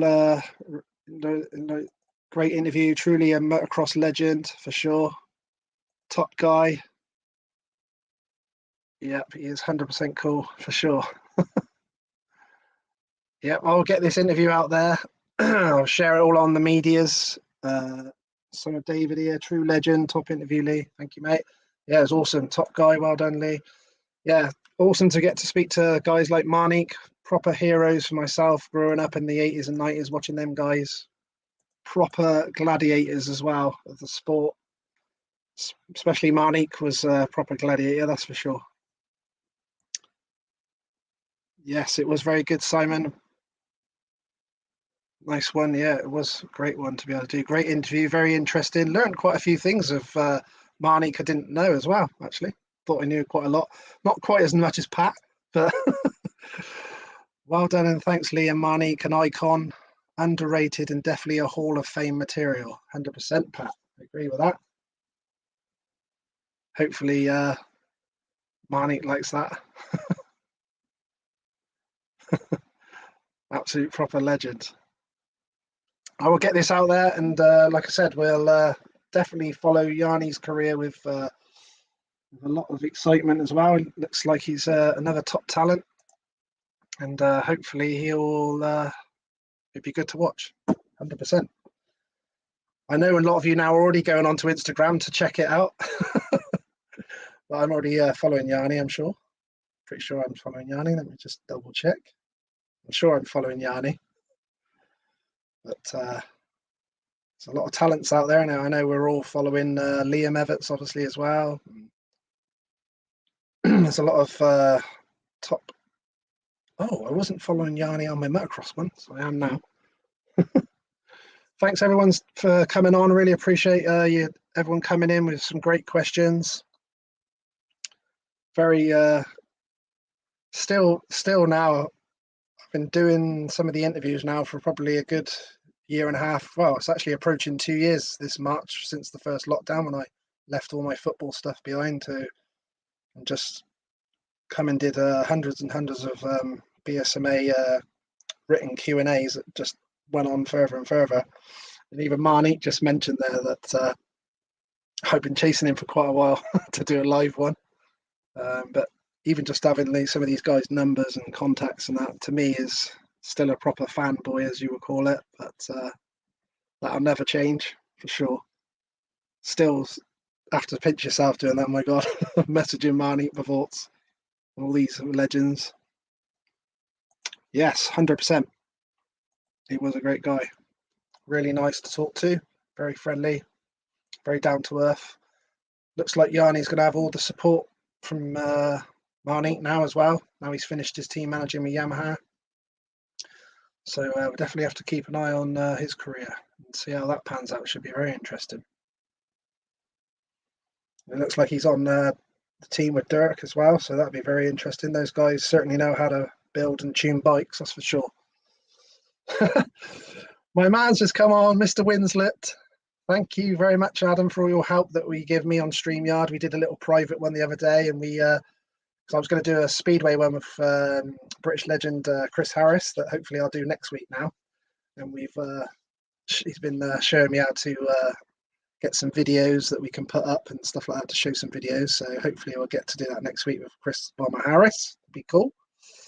But now, as I said, meeting wise, by the way, it's going on about the seagulls thing there. You know, when Cantona give it the talking about the seagulls and he's talking about the press. Private jokes. Great guy behind you, Lee, on the t-shirts. Oh, hope you're talking about my dad. But yeah, this is what I got there, and I always say this quote that my dad said to me in his latter years. He used to say this to me, which I never forgot. And then obviously when he died, it just becomes even a bit more personal and a bit more of a memory, as it were. So that's why it's just something that I always ended up saying at the end of each interview. It's nice to be important, but it's important to be nice. And I got given that by the Graham family as well, which is very cool. My dad raced Speedway with Andy Graham, the 1982 British champion, who's going to be at my meeting again in the reunion. He will be there.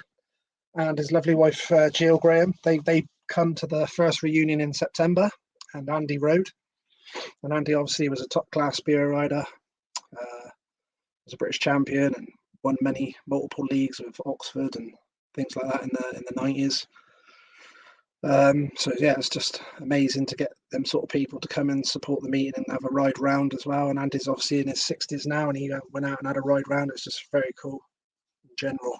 And then they come and give me that t-shirt. It's like, I think I had to go back off to my camper about, well, definitely in double figures amount of times I had an emotional. Yeah, it was emotional all round. some memories, great memories, talking about our dads and things with some of the other guys as well that have lost some dads, motocross dads and stuff. So there was a lot of emotion going around at that weekend for sure. I'm sure it will again this time. Yes, that'd be great. Hope to see you guys there.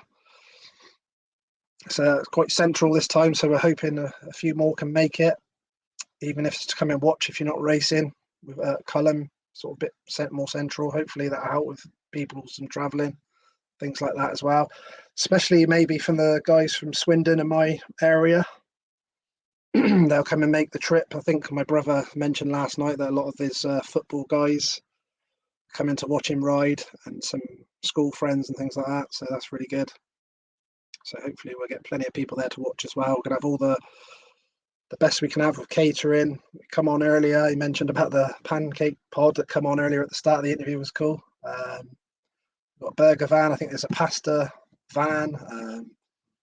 Yeah, the pancake pod I've just mentioned. I think there's a sweets thing. There's yeah, we're going to obviously have the beer tent.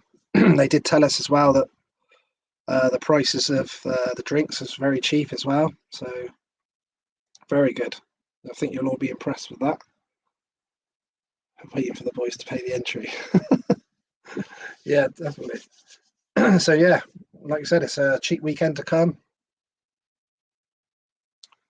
It's only £10 for adults to come and watch all weekend. Under 16s are free, so you don't have to worry about the kids. We're also, as well, by the way, we're going to have some. The plan is to have some sort of kids rides and a few things. Last time we had a bouncy castle, some stuff there. But we will have that before. We'll have all the sweet van and all that there. So you parents will love that, having to go over there in the ice hole. We'll have an ice cream van as well, by the way. So you'll be able to keep the kids entertained as well. There'll be some rides that we're going to have there as well that the lovely Sharon's been sorting out as well for us. She's got all her friends. One's got doing the bar, one's doing the pancake pod, one's doing the sweets, one's doing the pasta. She's going to have her burger thing there. She's been unbelievable from the start, always in contact with us pretty much every day. That's how you want it. Yes, it was. I think I was actually like when they said how much it was going to be for the pints, I'm sure it was very cheap. So I'm sure everyone's going to be pleased with that. That's for sure. Don't want to say exactly what it was because I can't remember, but it was way below a fiver, that's for sure. So I'm sure that'll go down well. Sure, they said £3.50 a pint. I'm sure that's what they said. So I was like, bloody hell, that's going to go down well. I think we've got a time as well that we've got to close it all down by midnight or something like that. But I have to sort out with the Cullen guys anyway. But we're going to have to. They've got their own security as well on the gate at Cullen, so that'll be shut at a certain time. So we'll obviously get that out there in due course to make sure you all know. Because all the people that come in camping, you can come and camp from the Friday. It'll be open in the day, but they will shut it at a certain time. I think it might be like 9 or 10 o'clock at night. Which so last time, me, Lainey, and a few of the girls and that was still on the gate at about 1 a.m. on the Friday night. But so we won't be able to do that this time. So hopefully I'll give everyone plenty of notice with what time the gates are going to be closed on a Friday night and then reopened very early.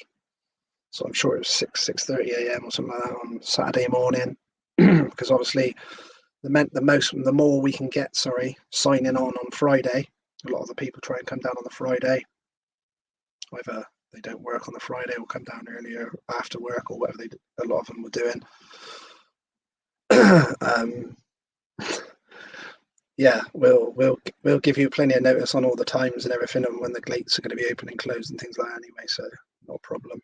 Like I said, just got a few spaces for modern MX1, which is 250cc, 350, 450F, 4 strokes.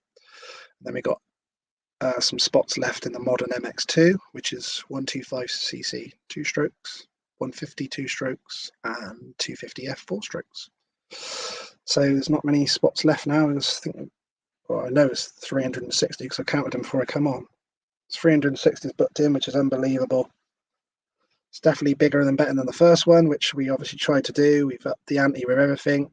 Quite surprised. Well, I should say I'm not surprised, but a lot of the stuff's gone up. The medical and everything's going to need twice as much again this time, but we want to have it so that we have 2 ambulances there, so that if any problems we can carry on racing if one needs to leave. Hopefully that never has to happen, but just to sort of give us the best support there that we can have. We don't want to cut any corners on anything like that. We don't want to cut any corners anywhere, so we're doing that. Obviously it's a British Championship track, so that comes with British Championship prices and stuff like that. And we've had to sort out a gate and a lap scoring van extra as well. Didn't come with it, so then we had to sort all that out as well, which thanks to Russell and his guys at 33 MX. They'll be doing the racing side again. That did the meeting amazingly in September gone, so that'd be fantastic again. So I appreciate them guys. We'll also be live again on My Laps app. For those of you who don't know, I'll even show you on it here now. Looks like that. It says Speed Hive on it. My Laps Speed Hive. I don't know if you can just see. Pardon the Man United apps, and got the MX Nationals on there. Look, there's the Speed Hive there. Look, it looks like a Y off a yes. And that's the My Laps. You can go on there.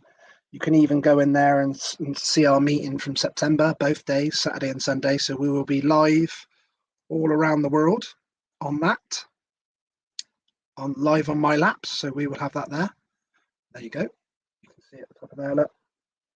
Motocross and Speedway, Little Hempston, 4th and 5th of September. Look, you can still go on there now and go through all the results and the overalls and each race and the times and lap times. It's pretty cool this day and age with the transponders. So we'll also have the transponder link going up soon that I believe Russell's going to be sorting out again with his 33 MX guys. They will be doing that for us, so they'll do the same thing again. I believe they're going to use Go Race system and put the transponders on there, I believe. So, but I'll obviously keep you all updated with that. That's pretty much what everyone just has to sort out now. So I think I've already told everyone that's booked in that if they need a temporary, we're through Nora again on the insurance. So anyone that needs a temporary license can get one on the day when they sign on Friday in the day or evening or Saturday morning. But like I said, the more that sign in on Friday, the better. And also confirmed now as well with the 3 novice groups, because we've got 44 riders, the maximum we can have in every group, which obviously we know most is normally 40, but we've got 44 in every group as well. So we've got 3 groups of novice. So our decision was to make that timed practice on the Saturday morning practice. So you've got 3 groups of novice. I believe calculations are right. That's 132 riders, just novice. So, and because we noticed there was quite a difference in some of the novice to certain novice.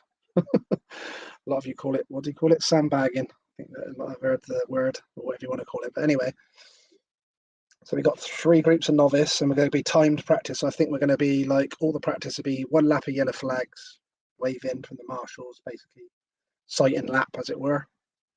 And then I think 3 or 4 laps timed. So then basically what will happen, we'll end up with A, obviously be the fastest 44 will be an A, and B and C as it goes there. So it'll be A, B and C group after time practice on the Saturday. That's how we're going to distinguish what groups are what. I've had to sort that out, which has not been easy. The 132 riders are all different numbers as well, so that's been fun.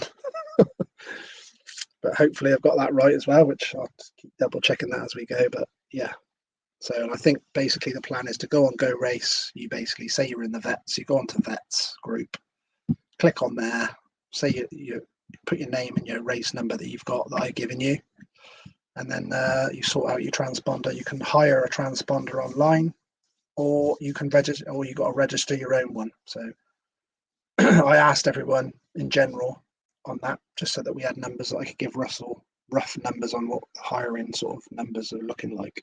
I'm going to give him another update again soon on that as well, because it's changed quite a bit again since then. So But yeah, so it's all coming together. But also put it out there as well. We've got a few more groups that can still be sponsored. Each of the groups will be in loving memory of someone. I sort of know that I'm going to be doing same again with a few of the guys. We're looking to try and do a couple of different ones as well. Obviously, you guys will probably have seen the posts out there that we've got a main title sponsor for the meeting now with Pro Alloys, which is amazing. Much appreciated to Neil Greenland, who I went and visited last week. It was very, very cool to go and see how they all run down there. That was very good. So those guys are involved now, which is brilliant. So we've obviously been calling it the Pro Alloys Motocross SBM Members Union. So much appreciated to him. The memories I've got, the loving memories I've got down so far is Mark Hucklebridge, who we did last time. We're hoping to have them again. Friends of Huck down there again. That would be amazing. Chris Tucker, my former Morden Club chairman. Steve Wheeler, obviously Kevin's dad. My dad, David Ashby. And also Cy Higgins. His memory as well. So that's the 5 memories got down so far. We can have 10 total. So we can do 10 sponsors. I've got 3 confirmed in. I know I've got probably another 3 that are confirming. So we're still looking at a few sponsors that we're going to be able to have for some groups. So if anyone wants to sponsor a group, get in touch with me and I can get you in touch with Kevin. Sort that side of stuff out. Will like to say a massive thank you as well to Terry Heisman. You might have know Tim Heisman's uncle, Big Tao, as we call him. Proper legend guy. He is a really nice guy. He's sponsoring a group again, so I really appreciate his support. Much appreciated. Got Farah Tillier as well from Tire Marks. She's said that she's going to sponsor again. Sponsored last year. Obviously, it's her brother Cy Higgins. We're doing a loving memory of one of the groups as well. Also, big thanks now to Sean Anthony. A lot of you guys have probably seen his brother was riding last time, and Sean actually had his first ever race meeting as well in our first reunion, so that was really cool. He's the owner of the Oakleaf team that you would have seen in the British Motocross. So big thanks to Oakleaf Building Limited from Sean Anthony. He's sponsoring a group. I have got a few others that are coming back to me to confirm, so I don't really want to say them without them confirming. But yeah, hopefully, I think there's another 3 I think that are going to be sponsoring. So it's probably looking at 4 groups probably still to be sponsored. If the other 3 sponsors come through for me that were interested and said they were interested. I'm just looking at my reserves list. Got a fair few reserves for the vets 45 and over, and quite a few reserves for the Evo and Super Evo 250 500. I have been sorting out a few reserves in the last week. I've got quite a few into the novice and intermediate that was full as well. So just looking at this quickly, I've got the vets over 45 is full of 44 riders. The Evo stroke Super Evo 125cc class is full of 44 riders.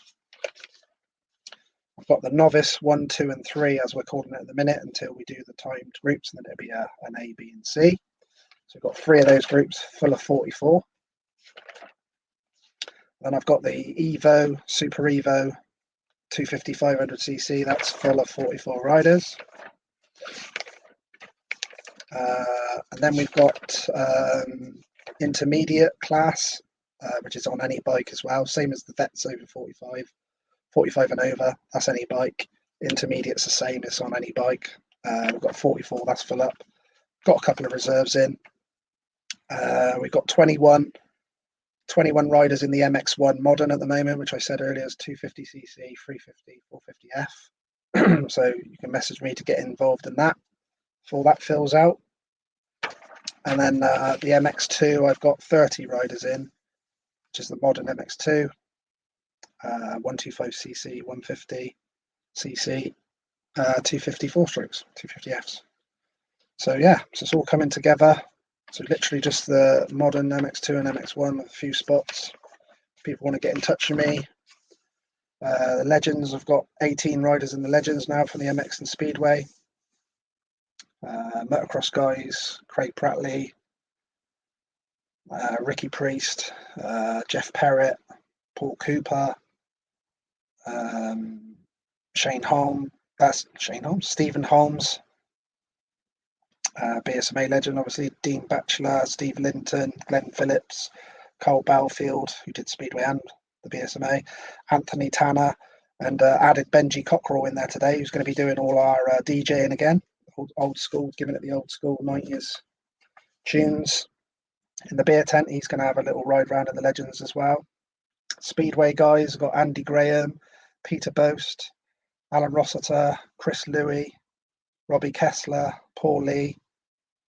Obviously, I mentioned that Belfield did the Pro Speedway as well. And also, we've got a little nice one, Josh Chamberlain as well, the multi-British champion on the sidecars, third in the world multiple times as well. So it's cool that he's coming out to ride on a motocross bike as well. And I think he's going to have his sidecar out on display as well, apparently, in the pits. So that'll be cool. So I'll keep you informed as well with the Legends that I add to that before April.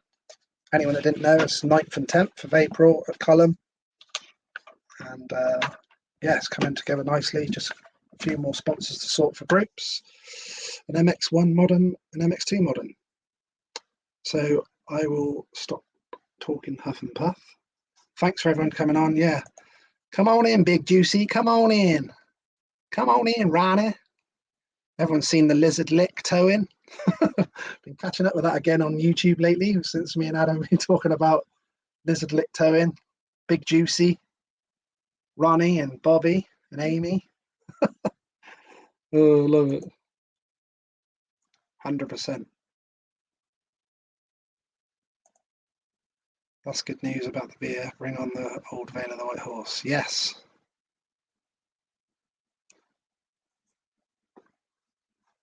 %. Right, I will get going.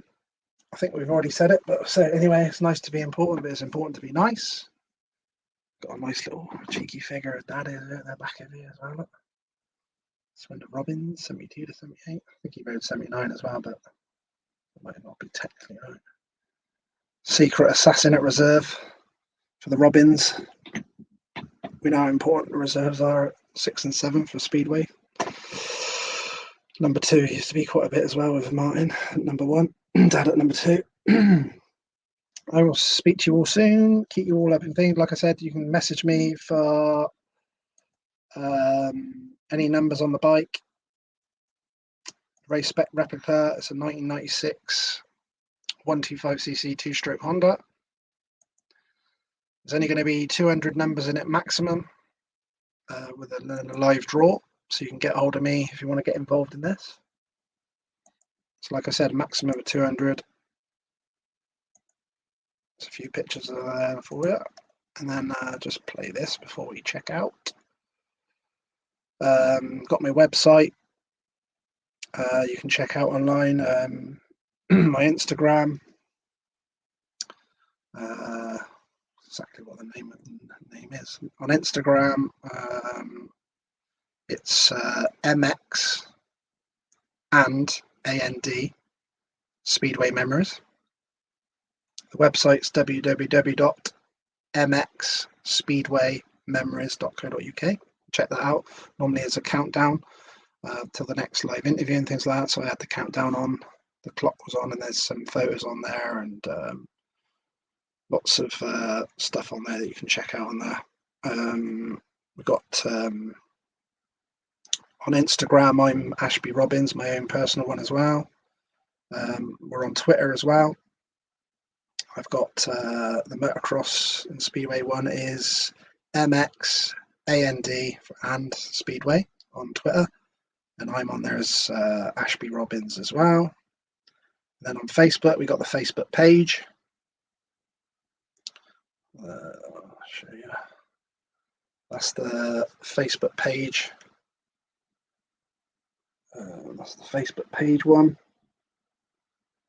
So I've got the actual page of Facebook, and the most of the people are in the group as well.